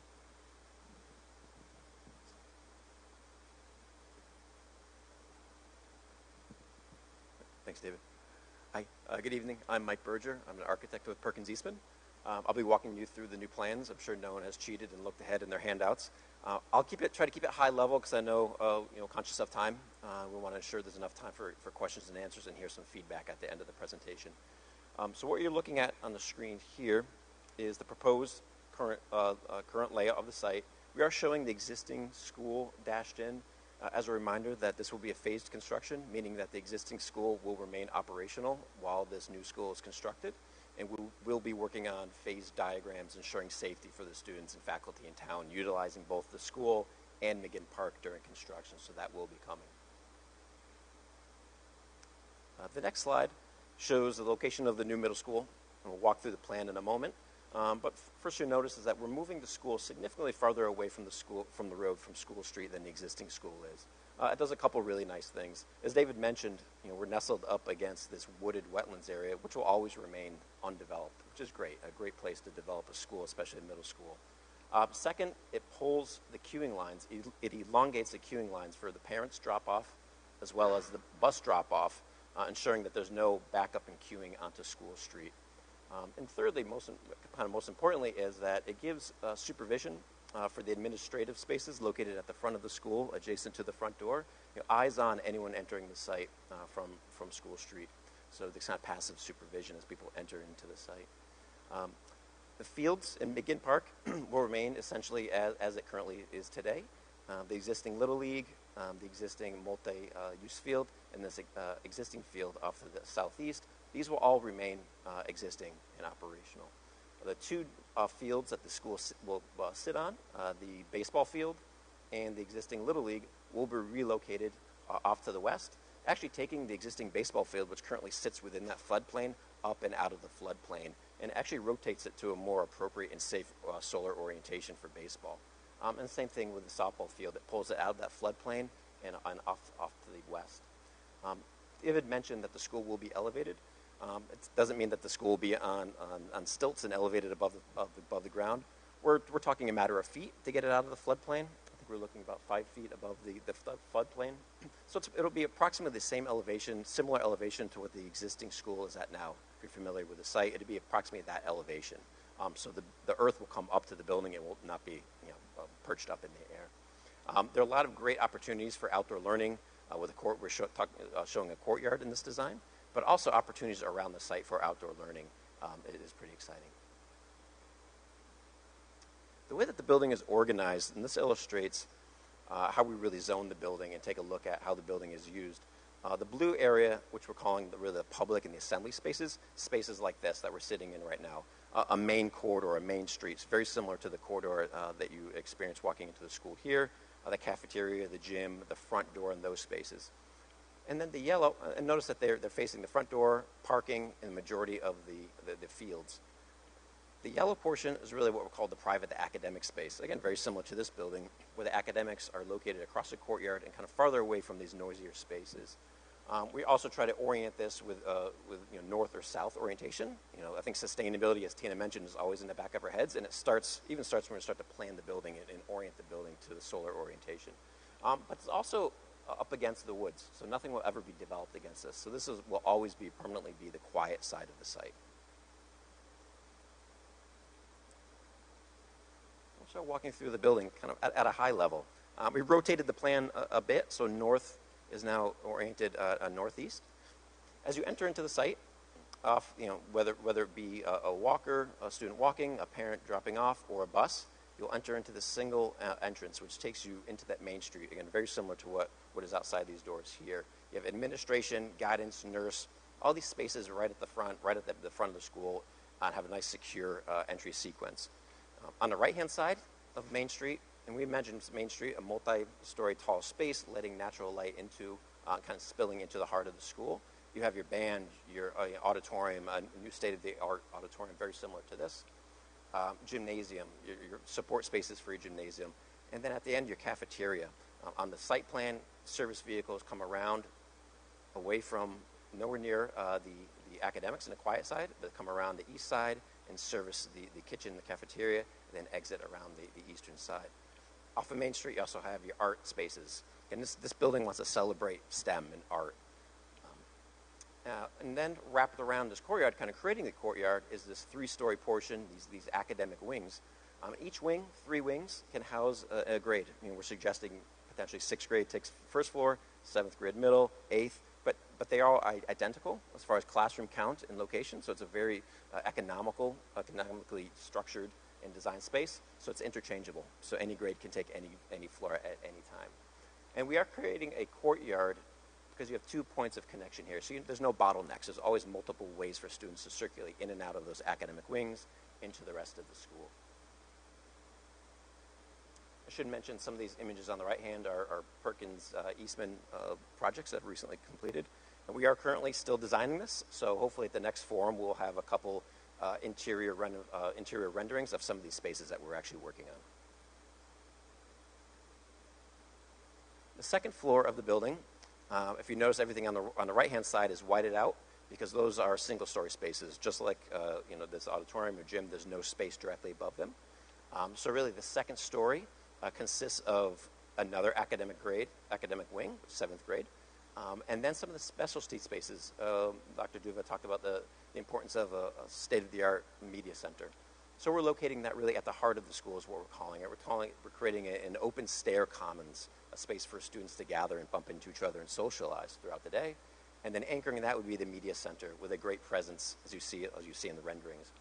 Also coupled with the media center, we have your technology spaces. So we're looking at a technology suite linked with the media center, opportunities for some outdoor controlled safe learning on the rooftops as well. And then finally, the third level of the school, which is very identical to the floors down below. So here we have a first pass. I think this is the exciting part in the project where you start to elevate and design and mass these buildings up. We are early in the design, and the plans will continue to morph and massage as we learn and fine-tune adjacencies and receive feedback, and so too will how the building appears and looks from the outside. What we're doing is we're trying to create an inspiring, really state-of-the-art facility that promotes sustainability, and also the building becomes a teaching tool, a learning tool, a hands-on tool. For orientation, basically School Street is behind me here. The existing multi-use field, soccer and football field is located here. Existing Little League is located over here. And just off the page to the bottom right would be your new baseball field. You see the front of the school with a canopy that captures students arriving via car or via bus. We're showing PV panels right now because we're hoping we can go net zero on this building, which would be really exciting for the town. This next image we wanted to illustrate because it shows the scale of the building. We're sensitive about how this building feels as you approach it and how it fits within a neighborhood. The fact that the 3-story portion of the building kind of turns the corner and it wraps around the back of the building from the street and from School Street, and as you approach the building, it will really feel like a 2-story building. We're sensitive to the amount of glass and where it is located in the building. Security is obviously paramount, but this building should be filled with natural light. Fantastic. It's a great site, so creating those views out to the site is really important as well. And behind these windows, we're celebrating technology, the STEM programs in your media center, and really the end of Main Street. And with that, we'll leave you with a video. Hopefully it works. If not, you have that QR code, which you can take a look at. I think this pulls it all together. It gives you a good sense of the scale of the development. And the way that the video ends, it really illustrates the amount of site that's being developed and the amenities that are being improved for everyone in town.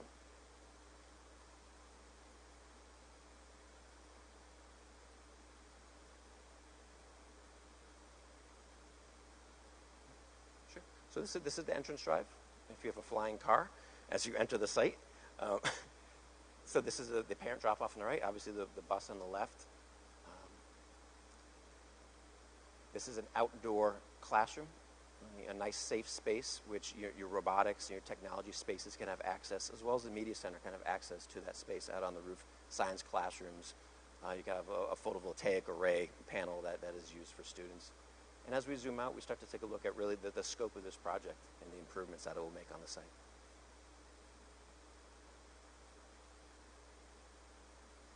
So, thank you. And now I think we'll talk numbers.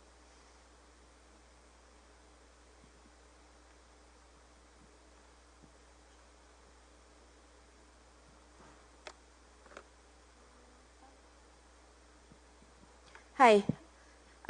Checking if you can hear me okay? Okay, awesome. My name is Inga Knox. I'm an owner's project manager for the project. I work with Jacobs.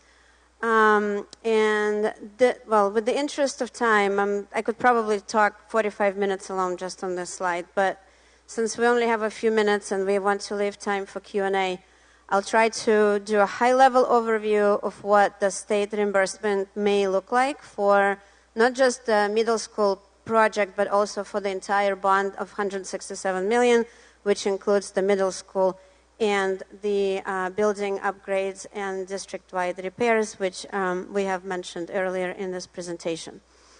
So the base state share that is which is a reimbursement program by Rhode Island School Building Authority for North Kingstown today, right now, is 35%.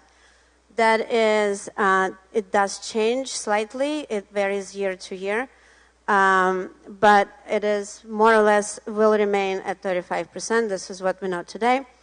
There are also bonus incentives, which there are several options, and they range from 5 additional % to maximum of 20. So even though there is more than just 4 different bonus incentives, the district and statewide, the incentives are capped at 20%.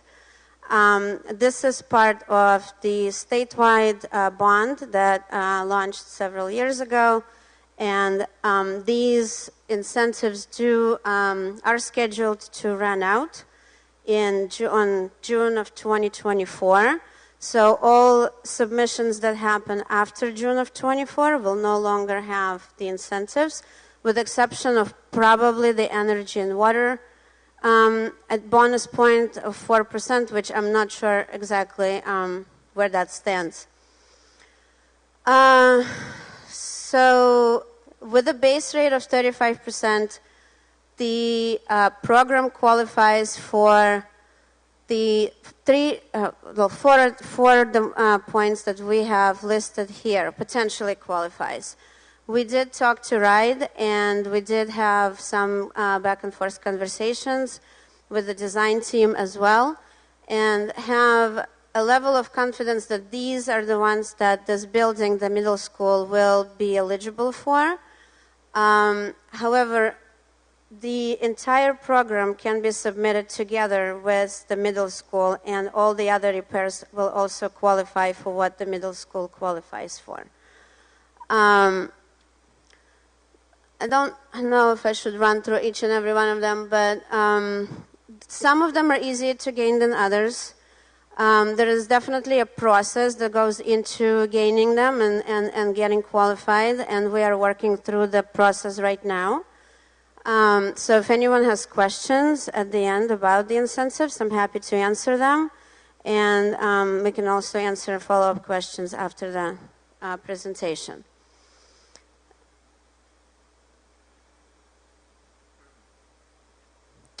Okay, relative to the timeline. So assuming if the bond does pass on November 7th, we have on February 15th to submit for what's called Stage 2 to the Rhode Island School Building Authority. And that invites the district into the program. The district should be receiving an invitation to the program around spring of 24. And the design will be going on until June of 2025. The target to start construction is June of 25 and complete at fall of 2027.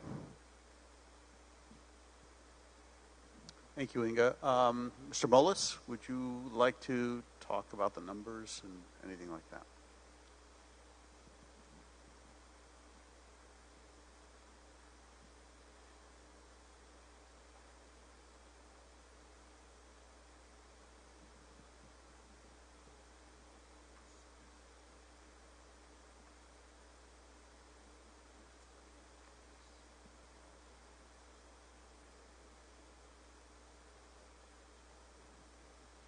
So I'm going to attempt to do this without the slide, so if there's any questions, you can feel free to let me know. It's the same slide that we had looked at earlier. And again, this information is on all of our websites. So the school project at $168 million with full reimbursement from RIDE, and that would be anywhere from 54 to 55%, because we are eligible for up to 20%, based on the same factors that I talked about earlier, would result in a 6.21% increase in taxes, or on that same $450,000 home, at that same amortization, a tax increase of about $401. If we did not receive the reimbursement, that tax increase would be $519. But again, we are all very confident that we would be eligible for that 19 to 20%, which would bring us to 54 or 55%. Again, the same exact factors fall in line here, that we would time this debt, especially this debt, along with our debt cliff, that we would start off with interest only for the first couple of years, and that we would try to time it with the interest rate that would benefit the town in conjunction with us issuing the recreation center and public safety complex as well. So I'm just going to, again, that's a simplified financial impact. And then, of course, finally, all three projects together, that would be $811. But again, one final thing, that is the cost of the loans. And so I know I'm repeating myself, but that is the cost of issuing these loans. As we retire debt, the actual impact would be much less than that. So if there's any question of financial impact, I'm going to be right here, and I'll be able to assist the superintendent or the architect or project manager. Turn over to the superintendent or Joe?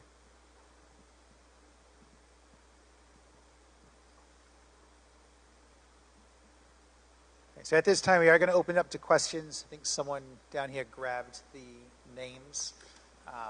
So you have that. So we're all available to answer questions. Everyone has mics, so it won't just be myself or Mr. Mollis or Mr. Costa. So depending on the questions, we'll jump in.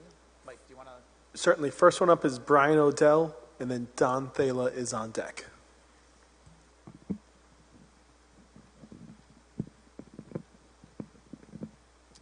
Hi, thanks. I'm asking my question in the context of Johnston having gone $50 million over their bond amount and forcing their taxpayers to think about having another bond to help pay for their school. And Rogers High School in Newport going up as much as $11 million over their bond and having to ask their taxpayers for additional money.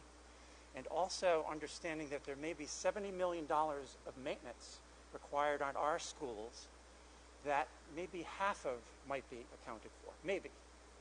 Not accounting for maybe cost increases that we have. So in the context of that, I have a question. And I'm asking this question for an elderly resident I know. She has lived in North Kingstown for 34 years. She couldn't be here tonight because she can no longer afford a car, is now housebound. Her income is limited to a very modest Social Security payment. She is reliant on others to help her get by. She's in trouble. In the past year, her home living expenses increased by over $300 a month because of inflation. Her property taxes increased $42 per month because of the recent revaluation. If these three bonds pass, her taxes will increase by $125 per month. That would be $467 more in expenses per month than just last year. She is desperate and afraid. Clearly, she is not alone in this predicament. Even one other resident mentioned his retirement. To her, it's not just about bond costs and lovely designs of new buildings. Her question is this: how can you justify proceeding with these three expensive bonds during unprecedented times like these and expect people like her to survive?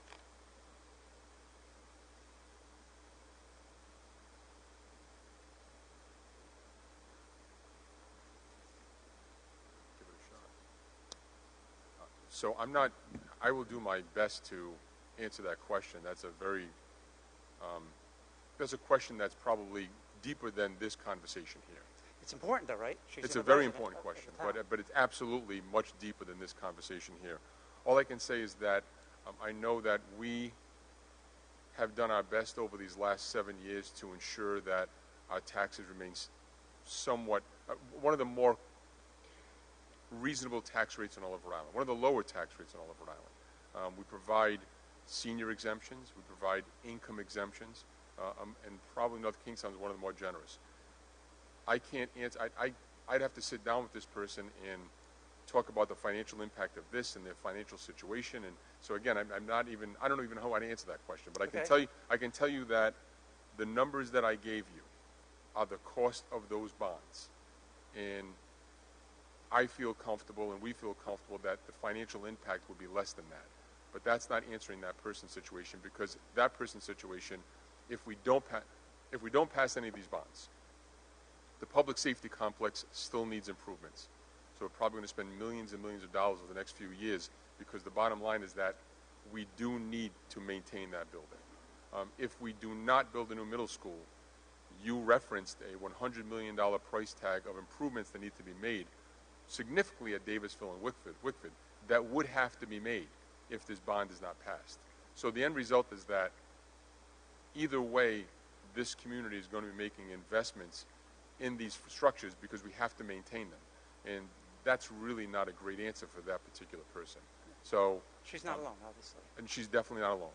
And if there's anything that we can do as a community to make sure that we lessen the impact on that person and individuals like that, I can assure you this town council, I know the school committee, myself, the superintendent, we're going to do that. So. I'm glad to hear you say that, because I have a follow-up question of my own. I know the town, I think, has a $13 million surplus, unassigned surplus, that I've gotten an answer from the town council saying that you want to spend it on more things like more outdoor pickleball courts and things like that. Could that money be used to lower the tax burden for taxpayers? So I can assure you the town council never said we were using the surplus for pickleball. I got an answer from one of the members saying that we're using you're sure it's surplus. That was what they were thinking that was being planned for. The $13 million of unassigned dollars. I'm not aware of that, but okay. So the question is, can we use the unassigned budget surplus that our taxpayers have given, a surplus that we've given to the town, Can we use that to reduce this burden on our taxpayers like this poor lady?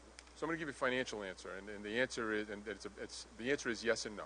And so we have a policy in order to maintain our rating, in order to ensure that when we go out for bonds and leases, that our interest rate is low, that our surplus is between 8 and 15% of our budget. As long as you're keeping it within that range, we will maintain what is one of the highest ratings in all of Rhode Island.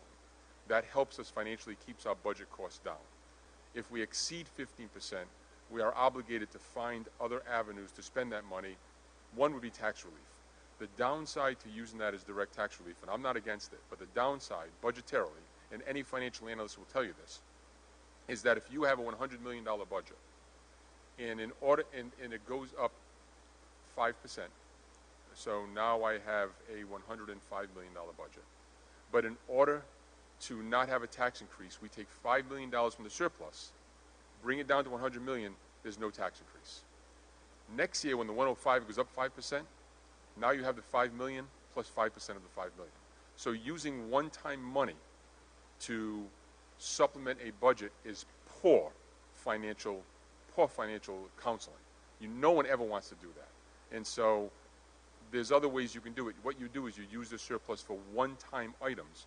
That way the budget doesn't go up. So let's say we find out that the police station needs a new boiler. And hopefully boilers last 20, 30 years. That's beyond my pay grade. I don't know.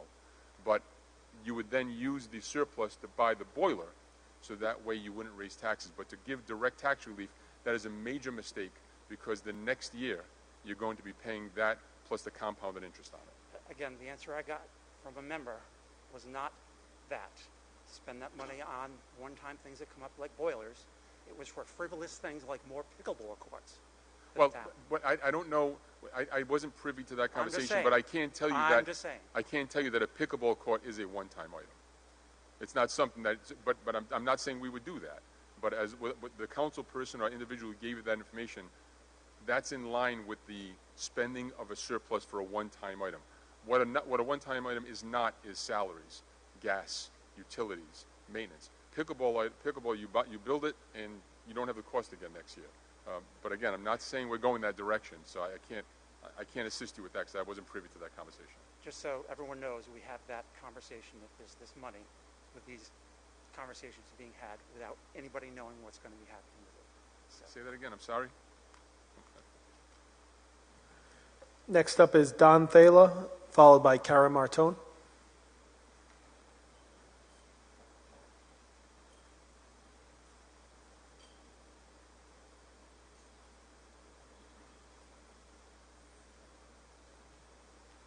Following Kara Martone will be Scott Grislin.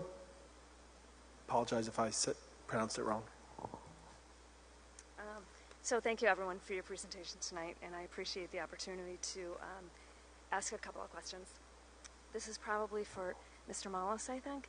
So I understand that the state of Rhode Island has some kind of legislation that gives the state rights to vacated school buildings to be used as low-income and affordable housing. And I'm hoping that maybe you can provide some answers to the community as to what will happen with Wickford if we do go forward with the current middle school plan. Does North Kingstown have a say in what happens to that building, or does the state dictate what will happen? So there's two steps to that. First step would be that the school department would need to make a determination as to if they have a use for that building. If they have a use for that building, then the state regulation that you just mentioned doesn't come into play. That's my understanding. So if it's a school department vacates a building, then my understanding is that the town, once a school department vacates a building, the town then automatically gathers the custody and control of that building. Once that happens, the state would want a plan from the town as to why it should not be used for housing. And we'd have to put one heck of a plan together to show why. Now, give an example. If the school department utilizes it for a school department resource, that regulation does not come into play. If the school department feels it does not need it and we say, okay, we want to build a public safety complex, we'd have to make the argument to the state as to why it should be a public safety complex and not housing. So there's just two examples. Okay, so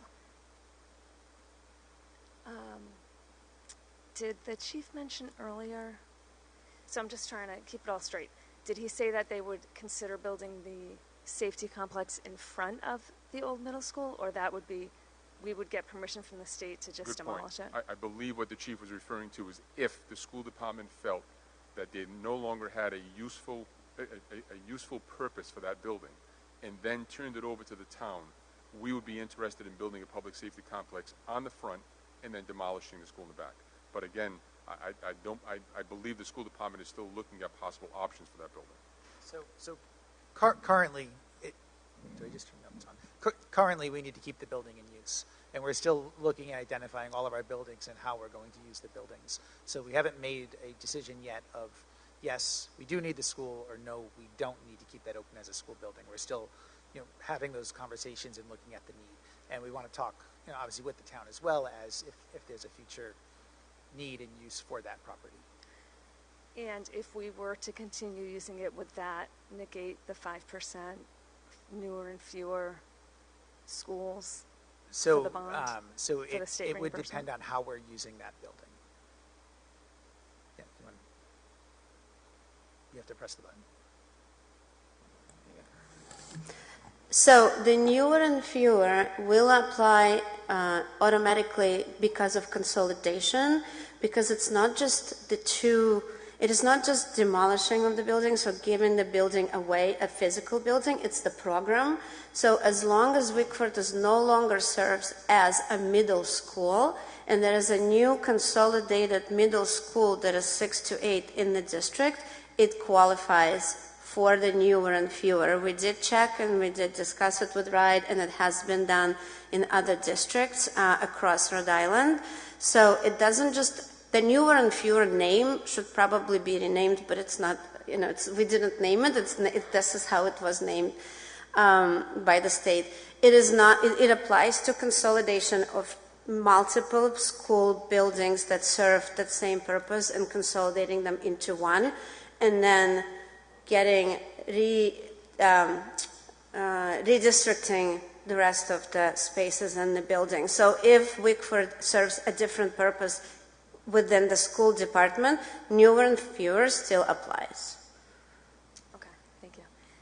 And then one more quick just thought that I think a lot of people are having with the potential large increase to the taxes is that even if we approve all three bonds, just the one with the school and the safety complex, that is sort of not the end of budget increases or possible tax increases for people, because let's say the school takes up $160 million of the $167 million allocated in the bond for it. There's nothing left for all of those other improvements to the other schools. So that's a future bond because we'd have to fund that somehow. And I think it makes me uncomfortable just knowing that we just dedicated, I think, about 90% of the unallocated surplus or fund balance that the school department has to the bond project, which is okay, I guess, if it passes and everything moves on, but that leaves us like very little wiggle room with just unexpected, like you were just talking about, one-time expenses. So every year when the budget comes around and ESSER funds go away and things like that, that's just more of a burden for the school department to come up with a good budget, for the town to approve it, and then to ask the taxpayers to fund it again. So it's a lot. It's a lot. And the numbers are big. You make a good point about the bond and how we're using the bond funds, and that's something we're really keeping a close eye on and having a target for the expense for the middle school. Right now, that target is around $130 million, but we're working very closely with the design of that building, so that way we know we have remaining funds around $37 million, or if the building is under that, to put towards renovations across the district. So we're really watching very carefully, working with the team as far as the design of the building for that reason. Okay, thank you. Next up is Scott Grislin, followed by Tom Segoris.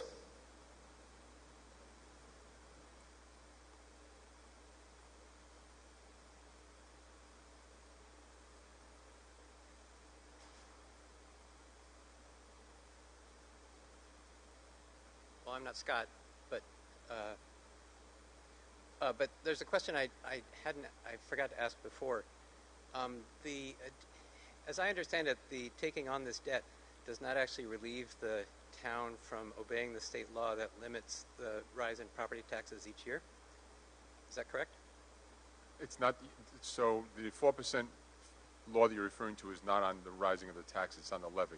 Right. So that wouldn't affect you could raise the tax rate more than 4%, but still keep it involved within the 4% levy, and vice versa.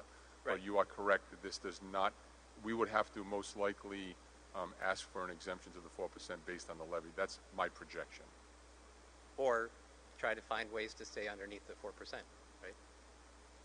It would be pretty difficult based on, I couldn't answer that question right now. I don't know what the levy would be in 2027. I'd have to calculate 4% of that. I'd have to see the impact of this, but I'm not sure what else we could cut. So this may or may not require a filing for an exemption of 4%. Okay, thank you. Next up is Harold Cohen, followed by Beatrice Magouch. Sorry.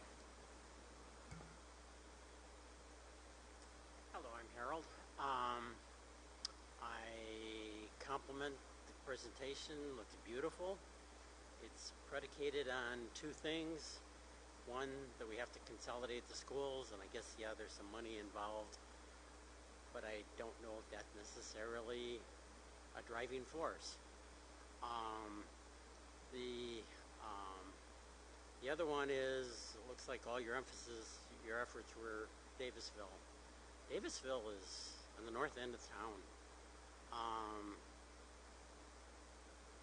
Even where I live, and I don't consider myself living in the south end of town, my kids would go on a school bus and they would literally drive right by Wickford Middle in order to go to Davisville School.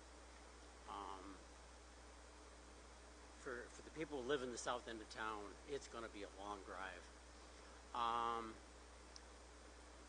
But my main point that I'd like to ask is, this high school is built for 4 grades.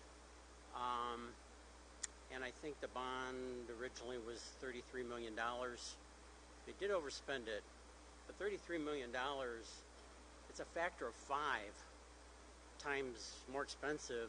This proposal you're talking about for a junior high that only covers 3 grades.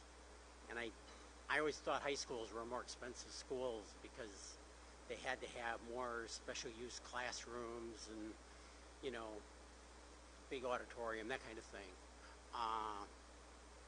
I just don't understand where these numbers, I mean, yes, I know there's inflation, okay, double, but 5 times as much, that just seems out of kilter. That's my main point. I also, I know I saw some technology rooms. I didn't see any hands-on home ec rooms. I learned how to cook in junior high. I learned how to sew in junior high. Not that I'm a seamstress or anything like that. It was really basic stuff, how to sew on a button, how to do a straight seam. But I actually learned that in junior high. I had woodworking, I had metal shop. I don't see any of that in this proposal. We've totally given up on that. Frankly, that's the kind of jobs, frankly, that pay well. And they're not gonna go, via the internet to the overseas. They're not gonna disappear. So I look at the plans for junior high and I kind of go, they look a little lacking. I guess I think that's it. I don't know if anybody's going to respond to why the cost went up 5 times, but. So I'll respond to some of what you were saying, and maybe Joe, you can talk about the costs. So in looking at the design of the building, right? So we're looking at designing that building for 21st century learning. We're looking at programs we currently have in the schools, as well as preparing our students for high school.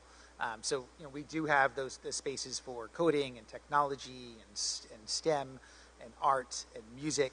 And we're still going through that design and working with our curriculum department and educators, and there's further discussions of, as far as what is in the building. But I think when you talk about some of the what you said you've learned in school and sewing and all, some of that, right? We're looking towards more of a STEM approach and technology. Some of that could be incorporated in, right? And it's still discussions that we're having as far as learning, but it also goes back to the program development that we have in the schools and what we're continuing for the future. I'm going to jump in real quick. So to your point, which is valid, about career-based learning, that's something that we are very we're very serious about. It's a really important initiative that we have at our schools, and we're continuing to push. And we feel that this new building can even push us even further. One of the things I want to highlight that we're really proud of that we just started here at the high school is a machinist program that we started with a brand new pilot cohort this year for our high school students who are partnering with both Electric Boat and CCRI to get courses and experience while they're in high school to earn an industry certificate to be a machinist and to go to work immediately in a very high demand, high wage job once they leave high school. So we're really proud of that work that we've established, and we're really looking forward to growing and expanding from there. Working very closely with the Department of Ed and with the Career and Technical Education Board to look at, again, those high wage, high demand industries that the economy is really growing right now. I've seen it personally in my experience, and I know it's happening here as well, where you have students who are really inspired by the kind of access and opportunity they get at not only high school but also middle school as well. So it's a very exciting thing we have. I'm glad you brought it up because it is a really important point, and it's something that we're going to take really seriously, and we're excited about moving forward. Hi, I'd like to just talk a little bit about the question on cost. I don't know what the $33 million that you quoted covered as far as this building, if it was just bricks and mortar, if it included other parts of the project, site work, things like that. But I can tell you the cost of buildings is growing very rapidly. And one of the things about this $130 million budget that Dr.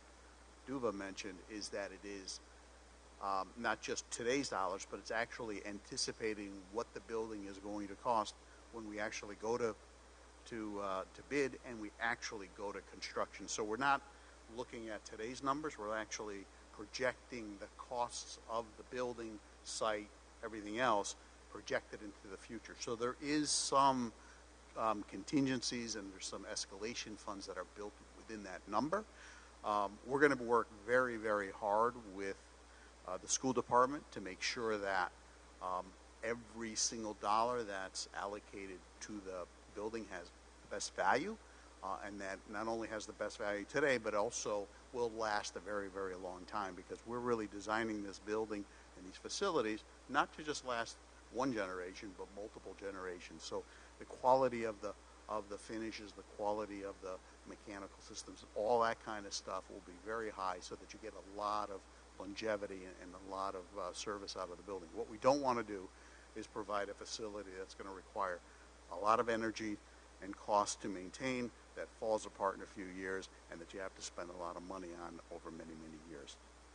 So with that, we're going to be spending a lot of time going over the numbers, going over what's actually being spent, and we're going to try to keep those numbers as low as possible. Well, I will admit that the 33 doesn't cover what this whole building ended up costing, because we went over budget. So maybe the number's more like 40 million, but it's still 4 times. Hey, like I say, I could understand double, easy. I have a hard time with 4 and 5 times multiples. Oh yeah, one other thing. I was asked to describe what that number came from. So the number is actually a result of our professional cost estimator looking at the entire market. So that particular company, actually we made a presentation a few months ago about what that included. But what they do is they look at the entire market, and so they look at projects that are actually have been bid, and they compare on a trade-by-trade basis the building that we're proposing versus what was actually bid in the marketplace. So they have very, very good data of the actual cost of what labor and materials is right now. And as you know, we as a community don't control that. That's really controlled by what's out there, supply chain issues, the limit of labor, and we're in a somewhat geographic limited area. We have Connecticut, we have Massachusetts, and we have Rhode Island. We can't go east because it's the Great Blue Sea. We can't go south because it's also more sea. So geographically, we don't have a lot of reach for our labor and materials, and that's one of the reasons why things tend to be expensive in this part of the world. But again, we're going to be working very closely with the team to try to get the best value for the community and give you a very long-lasting, very high-quality building with all that, net zero, very good envelope, good efficiency. That's really what our job is going to be. Next up is Beatrice, followed by Pam Pinheiro.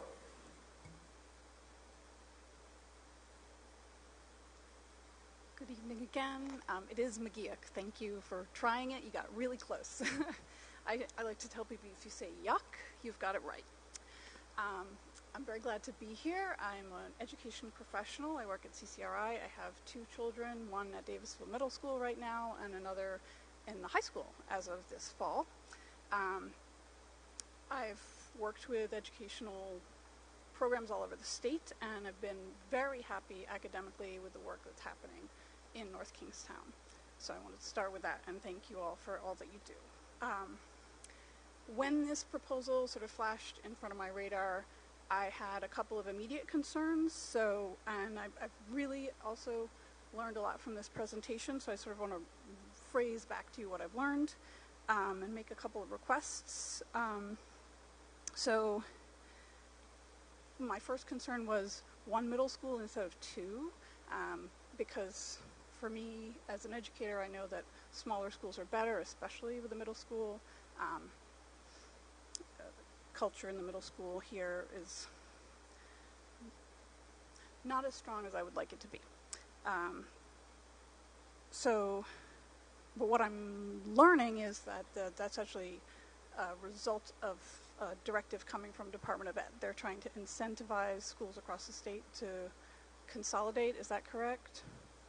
I'm seeing some. I can tackle that one. Hi, Erin Earl, the chair of the school committee. I think when we're looking at 1 versus 2, one of the reasons is the incentive. But I think a bigger driver for me and at least the committee is making sure that we're providing the same education to all students in those grades. And right now, based on what we have available at Wickerford Middle School and Davisville Middle School, we don't have educational equity about what we're able to offer, what programs we can have because of space limitations, et cetera. And so I think, there are other incentives and different ways we could get there, but I think the biggest driver is trying to maximize the town's resources to be able to create a facility that's going to benefit all students and not create that more disparity in the education that we're able to offer. I appreciate that answer. That's very helpful. Thank you. I still do have concerns just about, somebody else mentioned sort of the travel time that's going to impose upon, I'm conveniently located near Davisville myself, but, there are people all over the town, and I do have concerns about that. I have, my kids can ride bikes to school, and so we're talking about the environment. Go ahead. So as far as the travel, we are looking at that. We're doing a study on our current bus routes as well as what the bus routes will look like if this is where the school is. And I say if because it's all dependent on the bond, right? So if that goes through and what we're proposing, so we are looking at that. So currently we have bus routes from the southern end of town for bringing students from that area to Wickford Middle School that are around 40 minutes. And we're estimating an additional 10 minutes. That's without making any changes. That's just taking those routes as they are and bringing them to Davisville. So 50 minutes, that's a long time to be on a bus. So we are looking at what other options, and we want to think creatively of what we can do, and looking at the number of buses we have on our fleet, looking at where, how we're grouping the routes so that way we can do whatever we can to bring those times down. And that's just right now at the the first look at it. So yeah, that's a big one for me. I intend to spend a very long time in North Kingstown. That's my goal. And where we stand right now in terms of transportation infrastructure, like I'm concerned about my kids. How are they going to get around? I don't want to become a family where every single person has a car. That's not something I'm interested in. So I do want that to be looked at more deeply. I had no idea that Wickford students had 40-minute commutes already. That's not great either. Yes, a gentleman mentioned learning to sew in the past in middle school. I do think that the vision that we have here is very driven by sort of a limited approach to looking at future careers. I know that right now there are a lot of careers that they're deemed high wage, high demand, and that drives our education system in a direction that doesn't necessarily provide us with a skill set, broadly speaking, when we're talking about our youth that'll end up doing a wide range of things. So I've got a little bit of concern there, and just encourage the folks working on the design to make sure that this building is flexible. I don't think I would say, let's deprioritize STEM, but certainly let's think about addressing the global warming issues we're going to need to address in the next 5 or 10 years, and how that is going to radically change the workforce and the way that our young people are engaging in the world. So I'd ask for that. And finally, last thing, and thank you all patiently for listening. My young one is not going to benefit from this school. She's going to be in Davisville for the duration of, I'm assuming, what becomes a construction project. I really do hope it happens, because I think it sounds like, and to double back, from what I've heard and seen financially, I think you guys are doing a great job, and you're conservative, and I see that investments in this town seem to be going well. So I want to say that.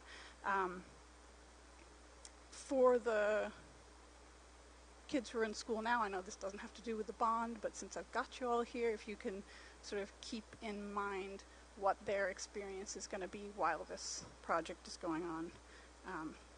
Appreciate that. Thank you all for your time. Next up is Pam Pinheiro, followed by Pamela Powers. Okay. Some of my concerns are similar to the last person, but my questions are a little bit different, but they go along the same thing. I feel like we have a very successful education program here in North Kingstown. I know I consider myself a successful graduate from North Kingstown High School. I know my coworkers just recently graduated kids who are very successful in this school district.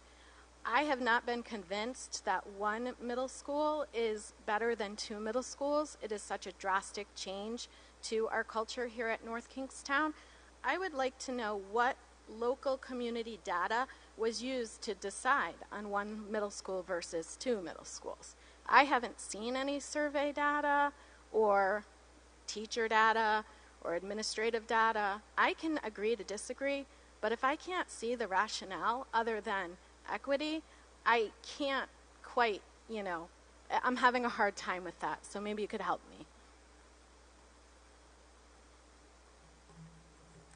Thank you. So there's a few things that we've looked at. Again, so similar to Dr. Earle's point earlier, right now at 2 middle schools we have separate models. We have a teaming model at 1 middle school. We don't have a teaming model at the 2nd middle school.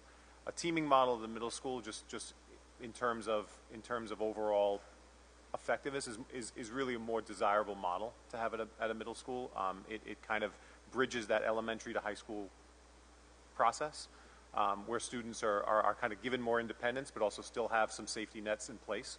We have that right now at one school and not the other. So that's a concern, because we do feel that model. So can I just respond to that? Sure. When I went to Wickford Middle School, we did have teams. So teams is possible at Wickford Middle School. It would require some redistricting, which you already said you're going to look at. So I'm just saying, I grew up with teams at Wickford Middle School. I don't know the exact history. I've been in this town a long time, but I left for college in a few years, so I missed some of it. But Wickford Middle School could have teams. So as far as the two school piece, one of the things that we looked at, and we can can kind of grow on this, but one of the things we looked at as being a two-school option would be the Wickford site not having necessarily the space that we would need to make sure that we would provide all of the access to facilities and athletic fields and things that we feel are really important for our students that we would be able to do on that site if we built a one-school site there. And so that would really, again, cause an issue where students who went to that school would not have the same access to facilities. They would have to be bused to facilities. It would be a less desirable situation for the two different spaces.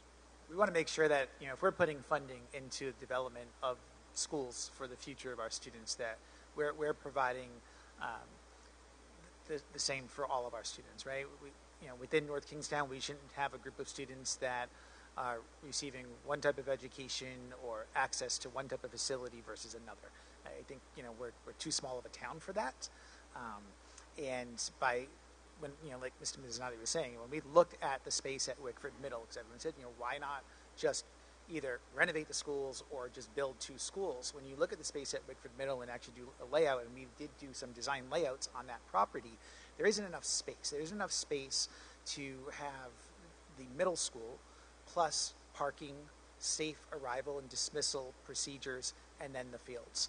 If you knock down Wickford Middle School, there's not much land behind that. There's a slope, there's a neighborhood, we don't have access on either side because of the main roads, so we wouldn't have the ability to also put the fields in. You can't have a baseball field, a softball field, and a multi-use field, and we know that's important for the town. So that wouldn't provide the same access to programming. Understood. Right? And so that's fine. I mean, we'll just agree to disagree there, and I can respect your reasoning. I can.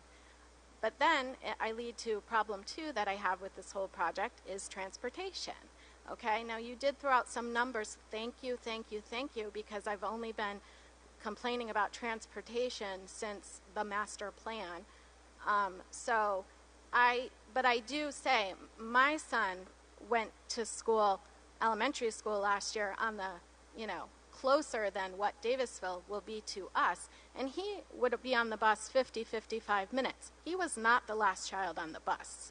So I think, I don't know, I think 50 minutes is generous. I do not understand why we don't have the transportation study. To me, it's unacceptable. I think it's starting tomorrow, but this has been a known quantity, right? You guys have only looked at sites north end pretty much. I just think it's unacceptable. So I don't know what to tell you, but I'd like it rectified and I'd like more information because it's been a known problem. And you knew you had this meeting tonight. So I just am putting that out there. My other question relating to transportation is,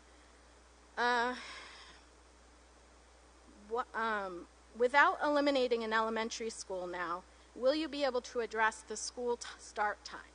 At one point it was said by eliminating an elementary school, we would have fewer buildings, we would have one middle school, one less elementary school, and it was talked about that may free up busing to eliminate some of the poor timing of the schools, i.e. 2 elementary schools starting at 9:15 and the very, very, very early start time of the high school. So I haven't heard that recently addressed, and if you can't answer me, I'd love an email about thoughts on that. Other thing about... Go ahead. I was just going to answer your question. So I know that has come up in conversation, for something for us to look at, but we have not looked at that yet. That would be part of, us doing a transportation study, making sure we have enough buses on the fleet in order to be able to make those changes. So, because in order to make a change in start times, for example, put all the elementary schools at the same time, right? Then we have to look at the number of buses that we have in our fleet. We need to look at other vehicles. So we purchase more vans. There's more flexibility, but vans as well, so that way we can hire drivers under a different license. So we need to look at all of those options before we can say that yes or no, we can change those times. And then I think my final question is there a breakdown of the $130 million distribution for the school projected? So what is this $130 million actually what percentage is going to what part, or what is your projection? I get the overall projection that based on local, you explained that well, but is there an actual distribution of how that $130 million is divided?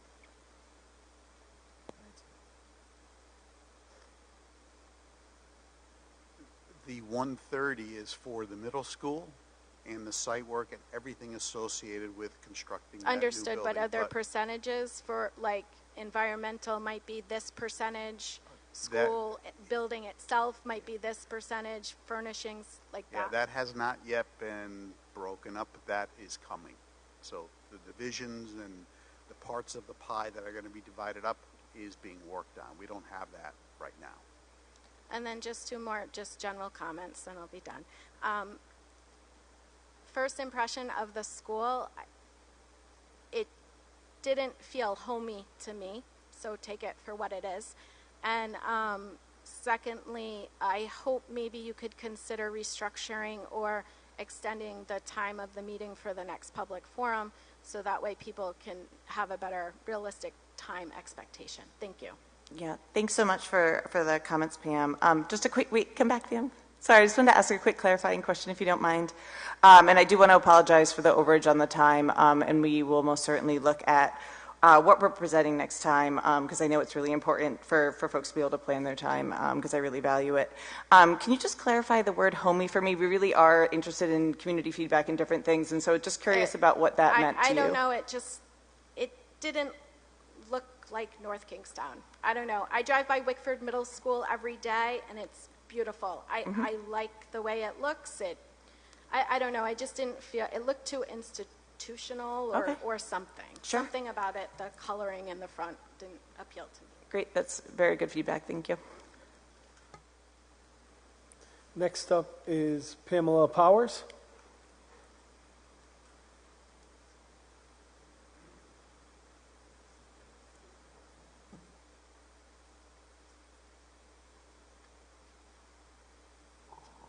Hello.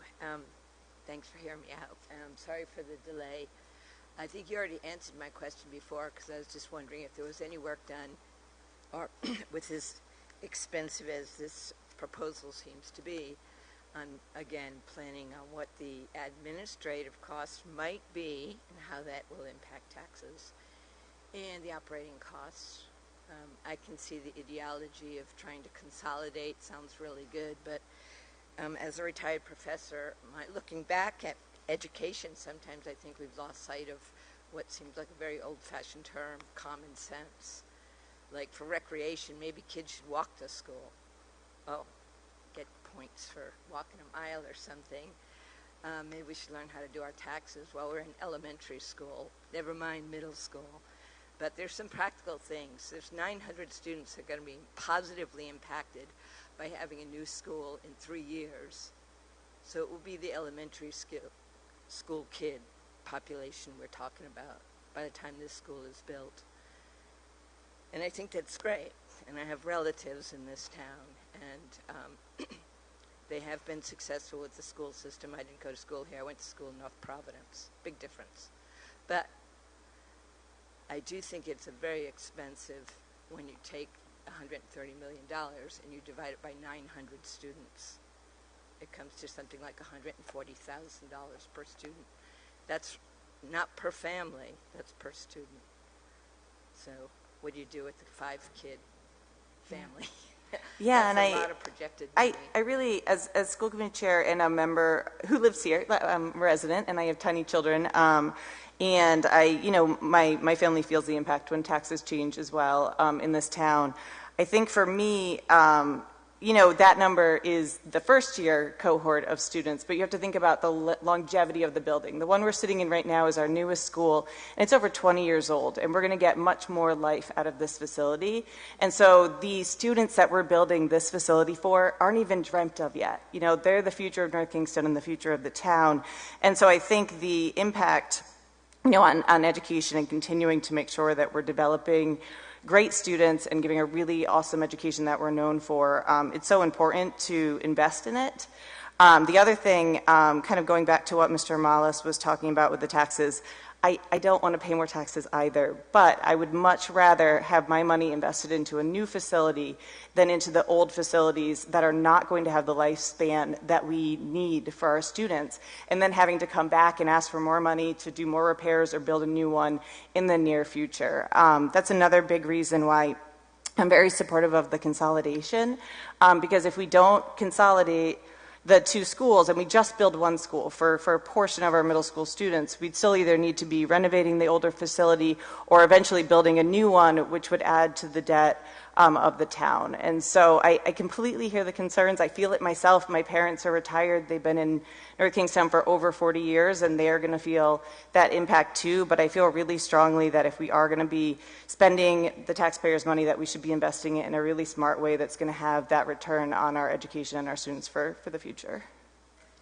I would just like to say I appreciate all the time and effort put into it, and to just be very wise and thrifty with the use of the funds that if they do get allocated.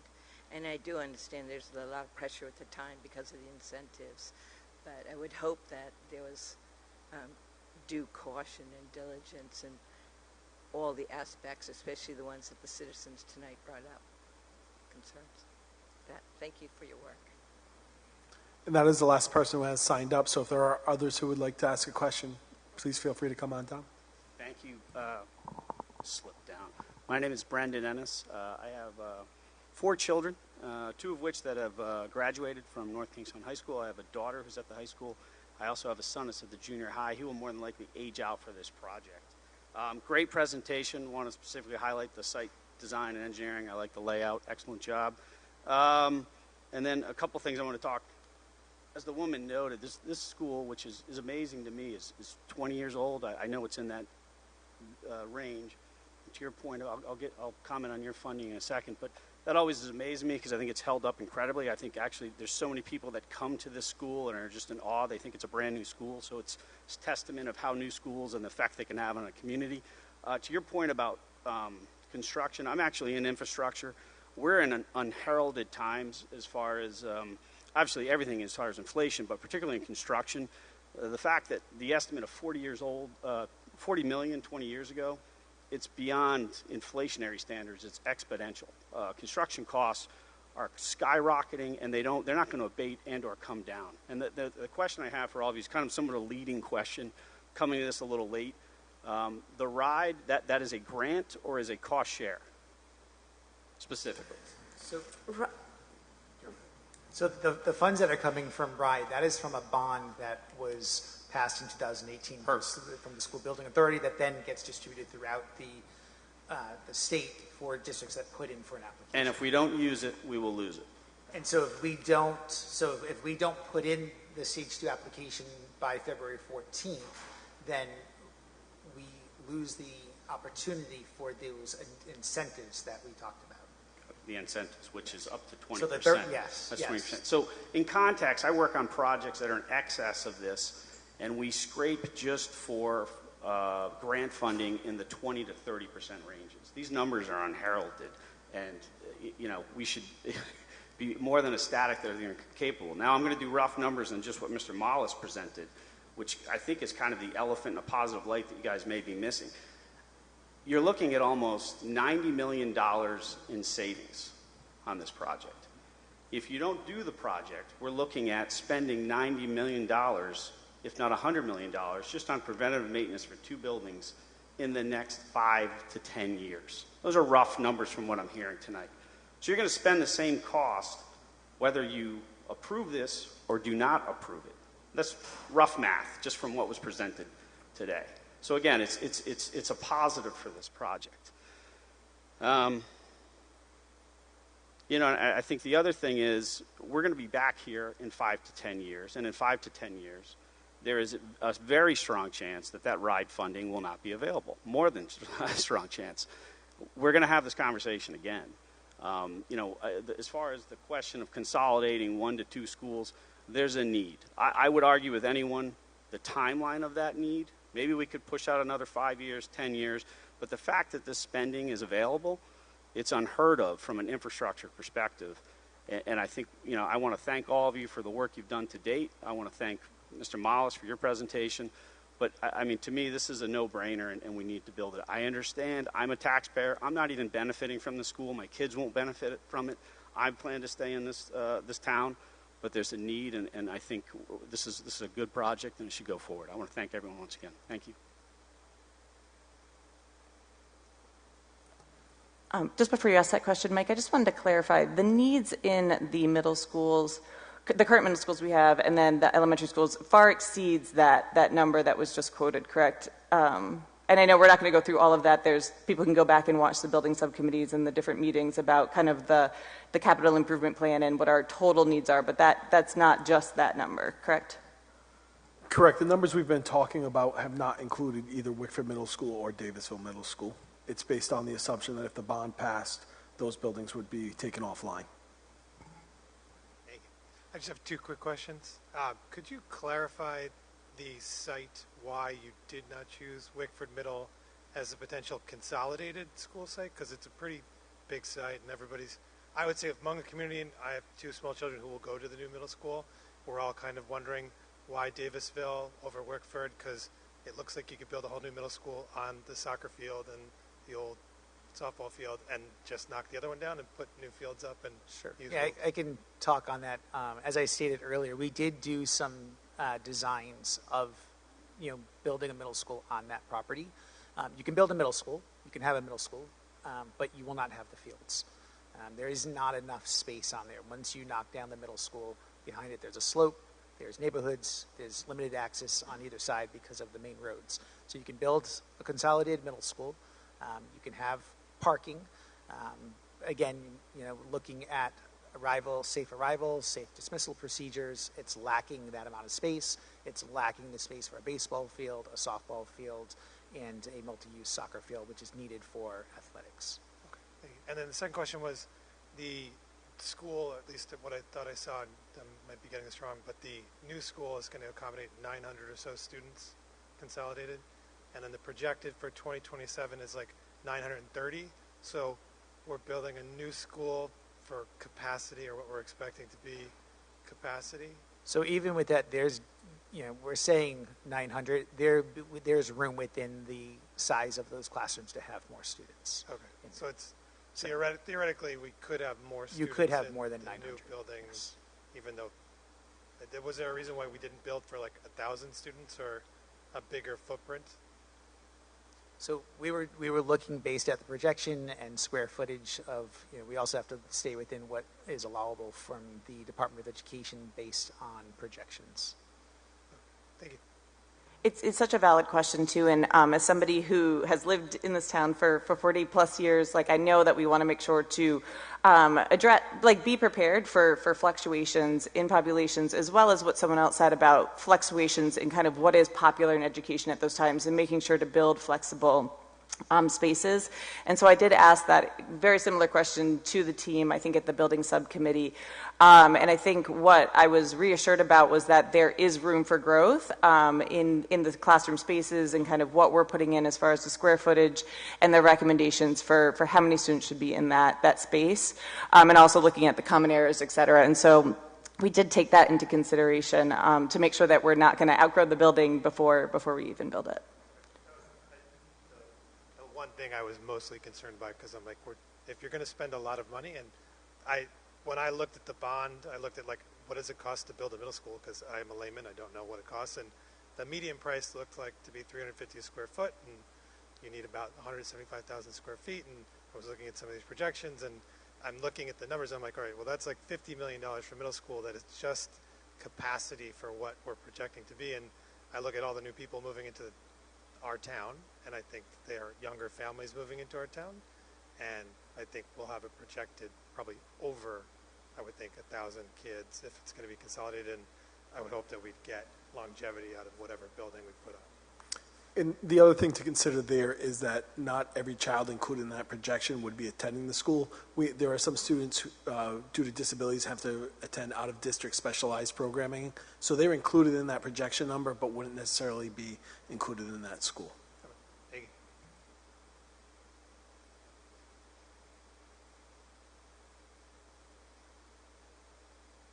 A couple of questions for you.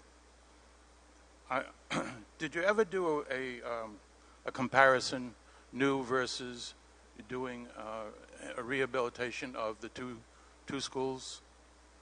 And I do understand that you're going to tell me that it costs more to rehabilitate than it does new, but it really depends upon the scope of the rehab, not that you're going to do a total rehab. You know, having a wish list is one thing, and doing what you have to do, period, is totally different.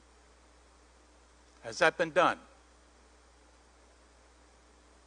I can answer that question. We've done a lot of investigation of the existing two schools. To begin with, when you actually look at the square footage of those two buildings, they actually add up to a lot more square footage than what's proposed in the new building. So 168,000 versus 144. That's step number one. Step number two, to renovate those buildings to like new standards is a significant cost. And more importantly, that work has to occur while the building remains occupied by students and teachers. So what happens is you're only allowed to do very small components that can be given up to the trade contractors. So a 2-year project becomes a 4 or 5 or 6-year project. And what happens is contractors and trade people will escalate their costs to cover the increase in labor and materials for that entire period. And what that does is it elevates the cost of that work. Thirdly, there's only so much you can do structurally to those buildings to make them 21st century ready. The walls, the structure, the floor, and the floor-to-floor heights are all givens. And so in order to have HVAC or lighting or acoustics or technology associated with those buildings, it becomes very, very expensive to retrofit those facilities. And lastly, the two building sites are very, very different. In order to try to have a parity between the two buildings would be very, very expensive. So when you take all those factors and you all combine them, and also you're not getting the kind of reimbursement that we just talked about, you look at the total cost, and you're in fact getting a very good deal with the 144 brand new middle school. It's a much, much better cost long term for the district. I'm telling you, that's going to make a lot more sense. I'm assuming that you're aware that the taxpayers of this community spent a lot of money, millions actually, on Davisville Middle. And as such, I know when you file a request for state aid for the new construction, you're going to have to, any state aid from RIDE, you're going to have to say that the building will last so many years without being accessed or torn down. With all that money that was spent on Davisville Middle, which is in the millions, I'm wondering whether or not the town is going to end up having to give any state aid that was used for those improvements back to the RIDE. Have you considered that?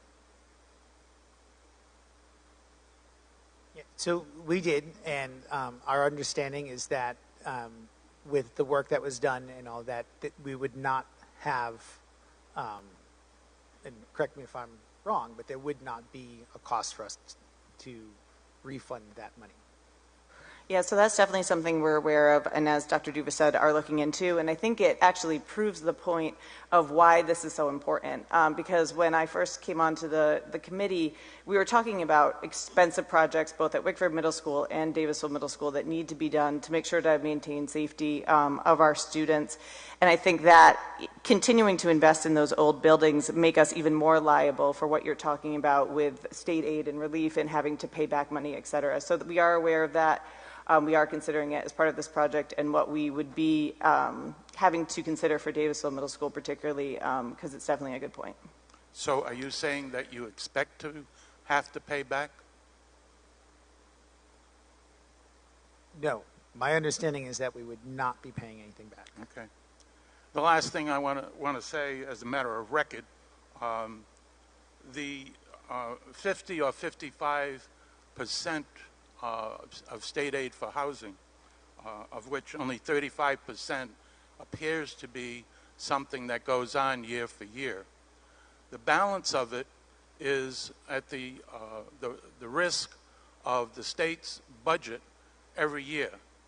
And history has taught us that the General Assembly has played a lot of games over the years on how they finance aid to education. Having served on the school committee and being chairman while I was on the school committee, I'm aware of what goes on here. You're talking about the potential for $24 million plus interest that you may not be able to get. The state does not sign on the bond. The bond is the sole responsibility of the taxpayers of North Kingstown, and whatever the whim is of the General Assembly to give you the aid in addition to the 35%. And I think the taxpayers need to know that that is not guaranteed. Thank you. Just to clarify that, go ahead, Ken. I was just going to say, those incentives, that is a process that we'll be going through with the stage 2 application. And so in building a new middle school, the new middle school is going to provide educational enhancement. That's a 5% right there. The health and safety, that's another 5%, and new and fewer is 5%. And so those incentives that are there are allowable incentives that we most likely, yes, will qualify for to receive from RIDE through those state aids. You have a guarantee that it's going to last the length of the bond. So with the stage 2 application, our understanding is, and that's why this is so important right now in this time, is that with putting in the stage 2 application, and we need to be under contract by June 30th, 2024 to be eligible for these reimbursements. And so that, I believe, through RIDE is the timeline for that. After that, you're very correct. They could change the policies, they could change the program, they could change the reimbursements. But as long as we are under contract by that June 30th, 2024, that number is as stated. And they can only approve so many applications, right? So they can only approve. But the question is, will it last for the length of the bond? And you're not answering the question. From what we know and what we're being told, yes. I don't agree with you. And I've asked Ralph that question, and he agrees with me. Mr. Mollis, are we misunderstanding? So the question is a guarantee for the life of the bond. Everything in the state budget is subject to annual appropriation by the General Assembly. So in reality, none of the state aid that we receive is ever guaranteed.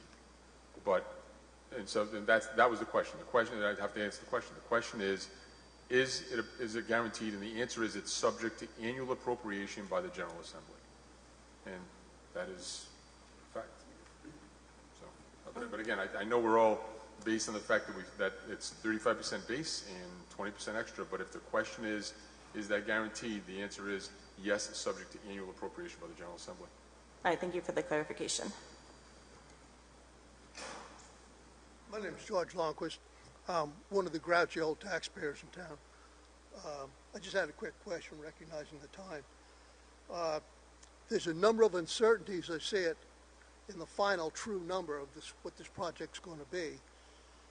As I understand it, Perkins Eastman is going to be the designer engineer of the project, and from that aspect, I see a number of things I'm not sure about. Just to name a few, we're designing, I guess, hopefully, to better than the 100-year flood, and not to delve into the reasons why 100-year flood's not a good measure. I don't know how much higher the 500-year flood is, but this may require some special foundations and some unforeseen site condition issues. I don't believe I heard anything talk about site borings to verify what kind of foundations you're going to have to deal with. Sounds like you're trying to make it some kind of a green certified construction standard. I'm not sure if it's a LEED gold or what you're shooting for, but there's a lot of uncertainty in some of those elements, like the solar things going on the roof and a number of other construction costs. Boils down to my question is controlling the cash flow. As you go through these items and you have not potentially insignificant variables, who's going to handle the okay for the increases or adjustments that you have to make?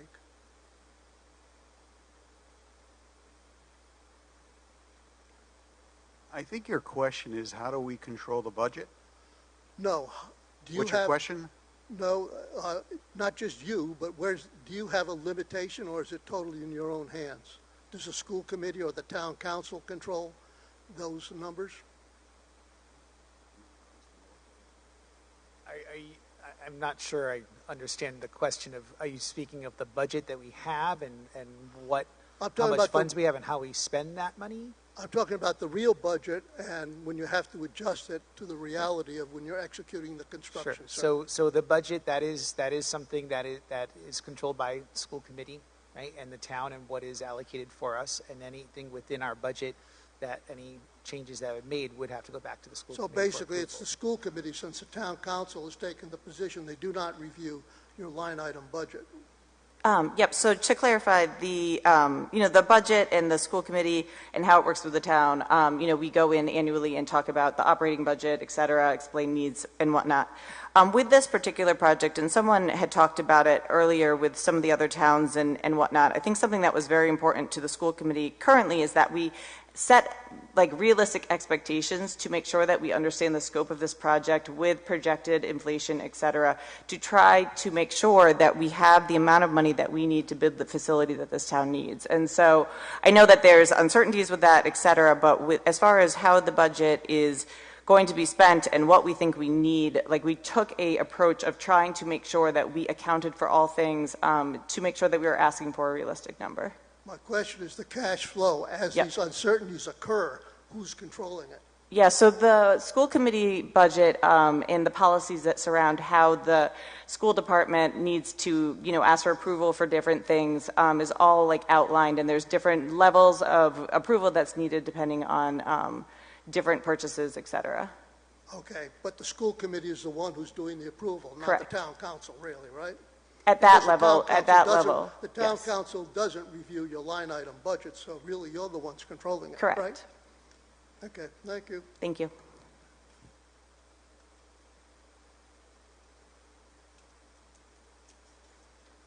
Hi, I'm Karen Cook.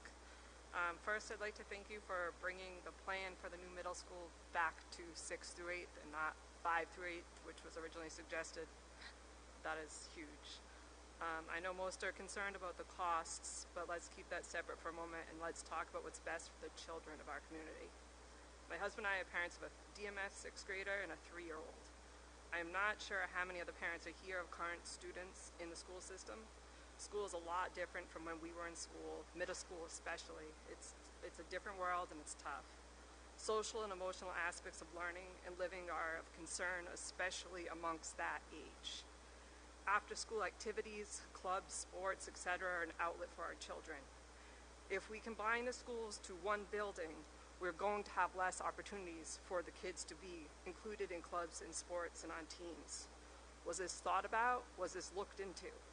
What are the plans for consolidation of the two schools for the teams and clubs that create an outlet for so many?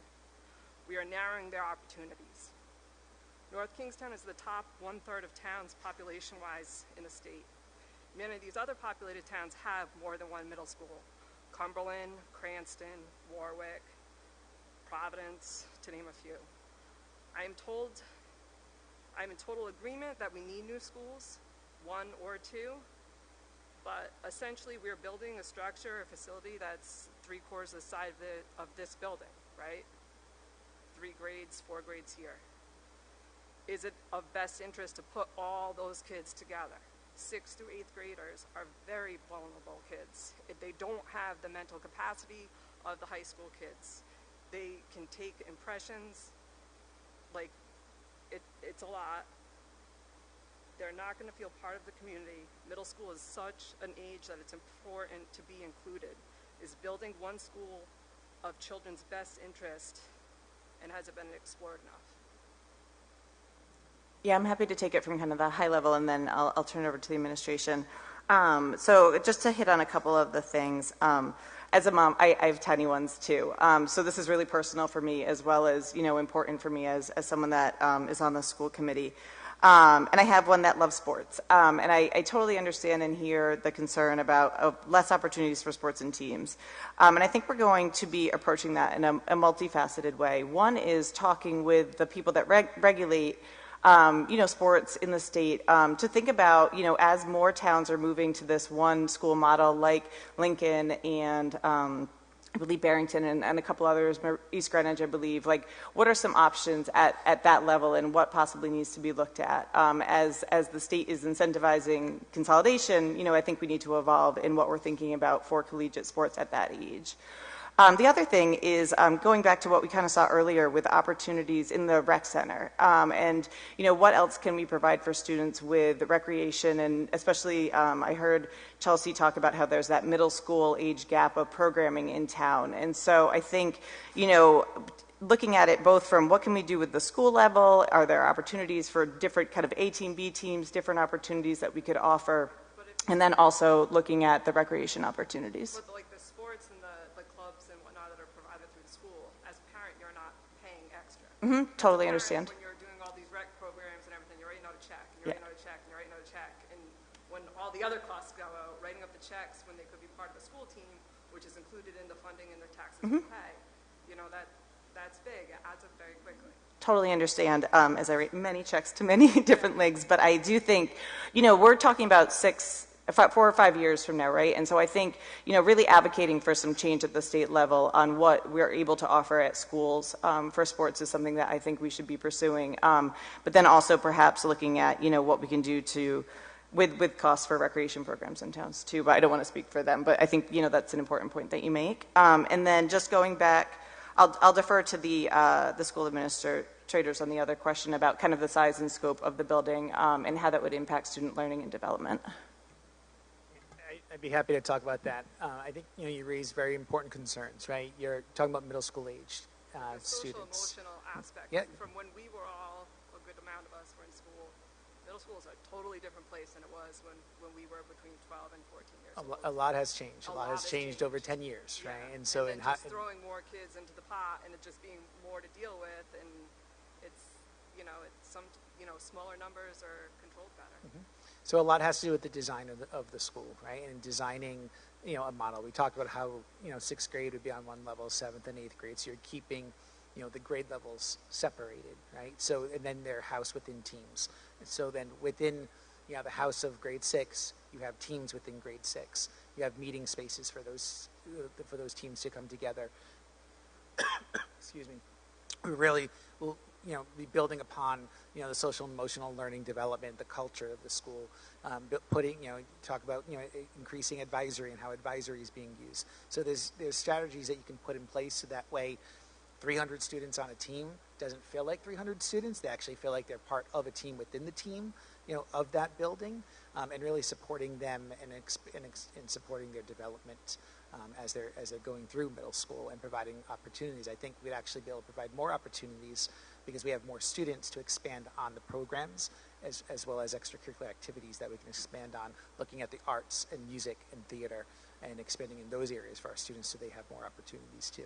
And like in the planning of the space, like even the building and how it's set up and like dividing the students like that, do you guys work with like the social workers and the other people that have that expertise to do that? So as we move through this design process, right now this is, Yeah, we've been here so long the mic died. Here, no, you got a mic though. We're still in the beginning stages of the design. I can put my teacher voice on and look at what we're doing. So we're going to be working, with the educators. There was some work that was done in the spring that Mr. Mezzanotte was part of with the teachers and the project team to look at the setup of the building. But there's more of that we need to do and really think about, okay, within, each grade level and each house and how we're teaming it and what are those supports that, would be best for them and talking to all the stakeholders. We're also, we're really committed to listening and adapting as the community brings up concerns and questions. So I'm glad you brought it up. And I think what I've been really impressed with Perkin Eastman and Jacobson is that they've been hearing us and adapting. And one of the results of that, to your point, was, when we were originally considering 5 through 8, we heard from a lot of community members that we should reconsider that. And so we're still in the planning process, even though the bond is continuing along and we need to approve those pieces. I think making sure to listen to what concerns parents have and community members is really important. And so we're very open to that throughout. And then also as Dr. Duva was saying, making sure to have the educators' voice and input in this project is really important to the school committee as well. We don't want to build a building and have them show up on the first day and say, this isn't going to work for our students that we know so well. And so we've been really encouraging, the architects and the administration's been great about trying to get feedback from them as well. And that includes things like what floors should which grades be on, and what makes most sense for how the team's buildings are set up, and how are their students going to move, and what do middle schoolers like to do, and how wide the hallways are so that when the lockers are there, they can still get by. All of those things are taken into consideration. Another big benefit of the consolidation is right now we do not have full staff at all the facilities. And so, for example, the school psychologists at some of the buildings are only there on certain days. And then if there's an emergency at another building, they need to go where that student needs them. And that means the student at their school doesn't get to see the person that they were hoping to talk to work through some of those things.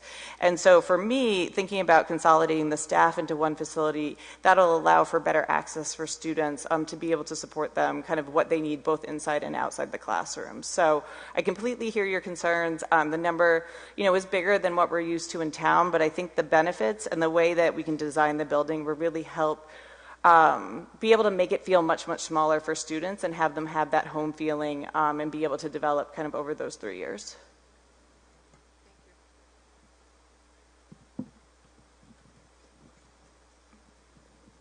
I'd like to react to two of the responses that came out of the other questions. And the one is that the education at Wickford is not the same as DMS. And I remember back when my children were in school, one of the differences was the science classes at Wickford didn't have gas. So even though they had gas at Davisville, they didn't allow those classes to take place. My response was, this is ridiculous. The school used to be a high school. Gas predates electricity. There's no reason that Wickford wouldn't have gas in their science classes. So I truly believe, and then the other lady said they used to have teams at Wickford. Any differences are self-imposed. They're not intrinsic. I look at the capacities. Wickford has proportionally more capacity for expansion or programs or whatever than DMS. So I'm reacting to that statement. I think it's a false statement. I mean, it may be true, but only because people have chosen it to be true. Yeah, no, I completely hear you. And I think, some things are within constraints, right? There are laws about how many students can be in square footage and different things like that. So some things actually have actual functions of how we have to educate students in the building. I think the biggest thing with that piece of it is, I can imagine that they would like to have similar things happening at both of the schools, but the reality is whatever decision makers the educators have not led to that. And I can imagine it's not just because they didn't want to. And so I agree that things are self-imposed, but also what also is self-imposed in this town is not maintaining these buildings to a standard that students need to be in.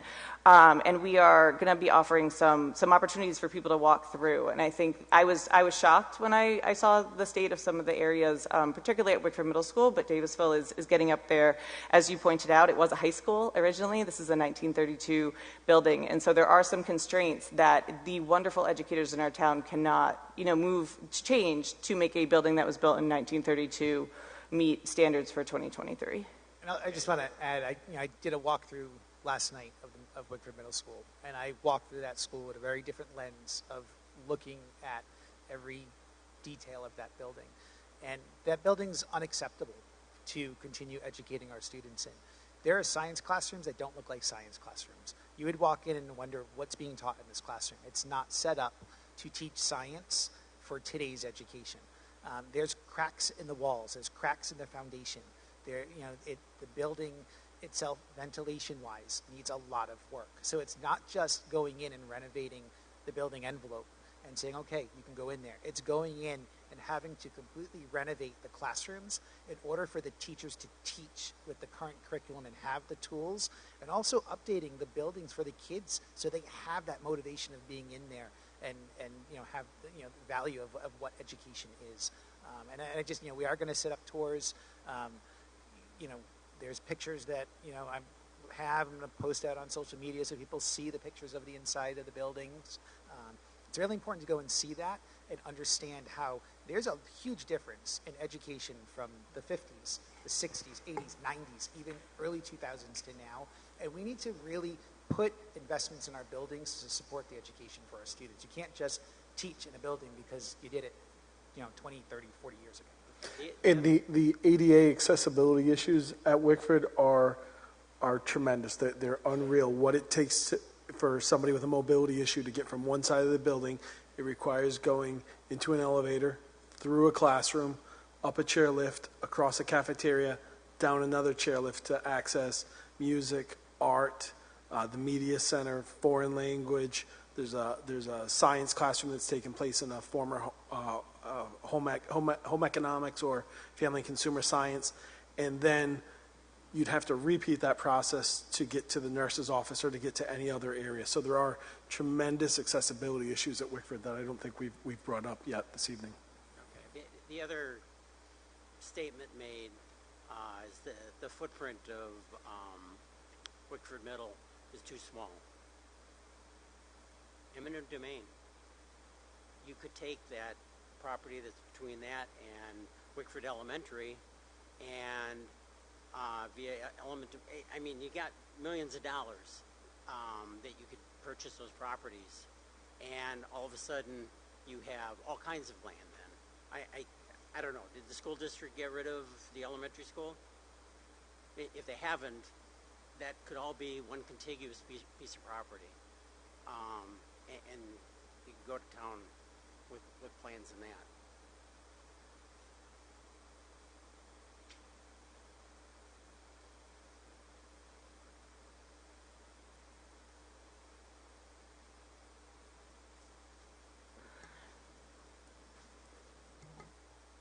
Matt McCoy, Town Council. I think I'm probably the only one left.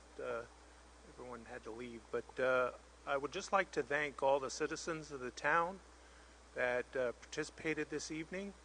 I appreciate your comments, your thoughts, your concerns. I appreciate the answers that were given by the presenters and the folks here.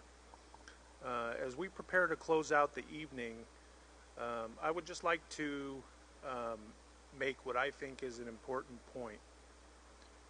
When we ask you, the citizens of the town, to go to the polls between the 18th of October and the 7th of November, we're asking you to authorize the town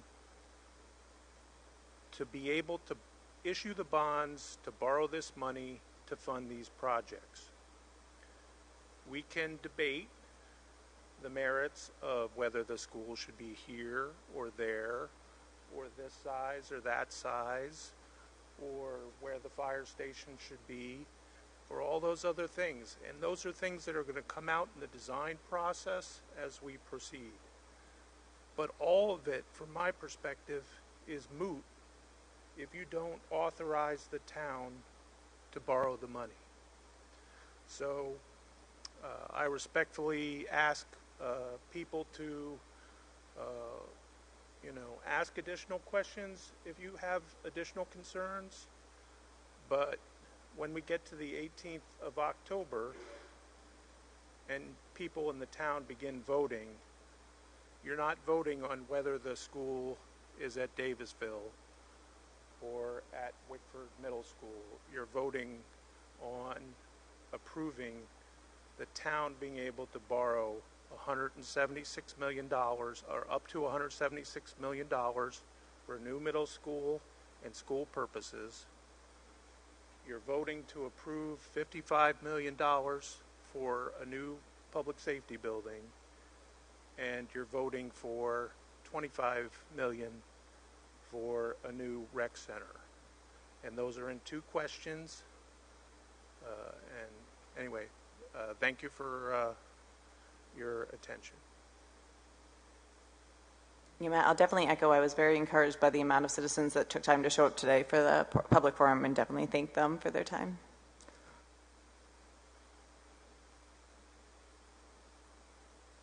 We just want to thank everyone for coming out tonight, and just as a reminder that we do have the second public forum coming up, and the recording of this public forum will be on our website and on the NK School Committee YouTube channel.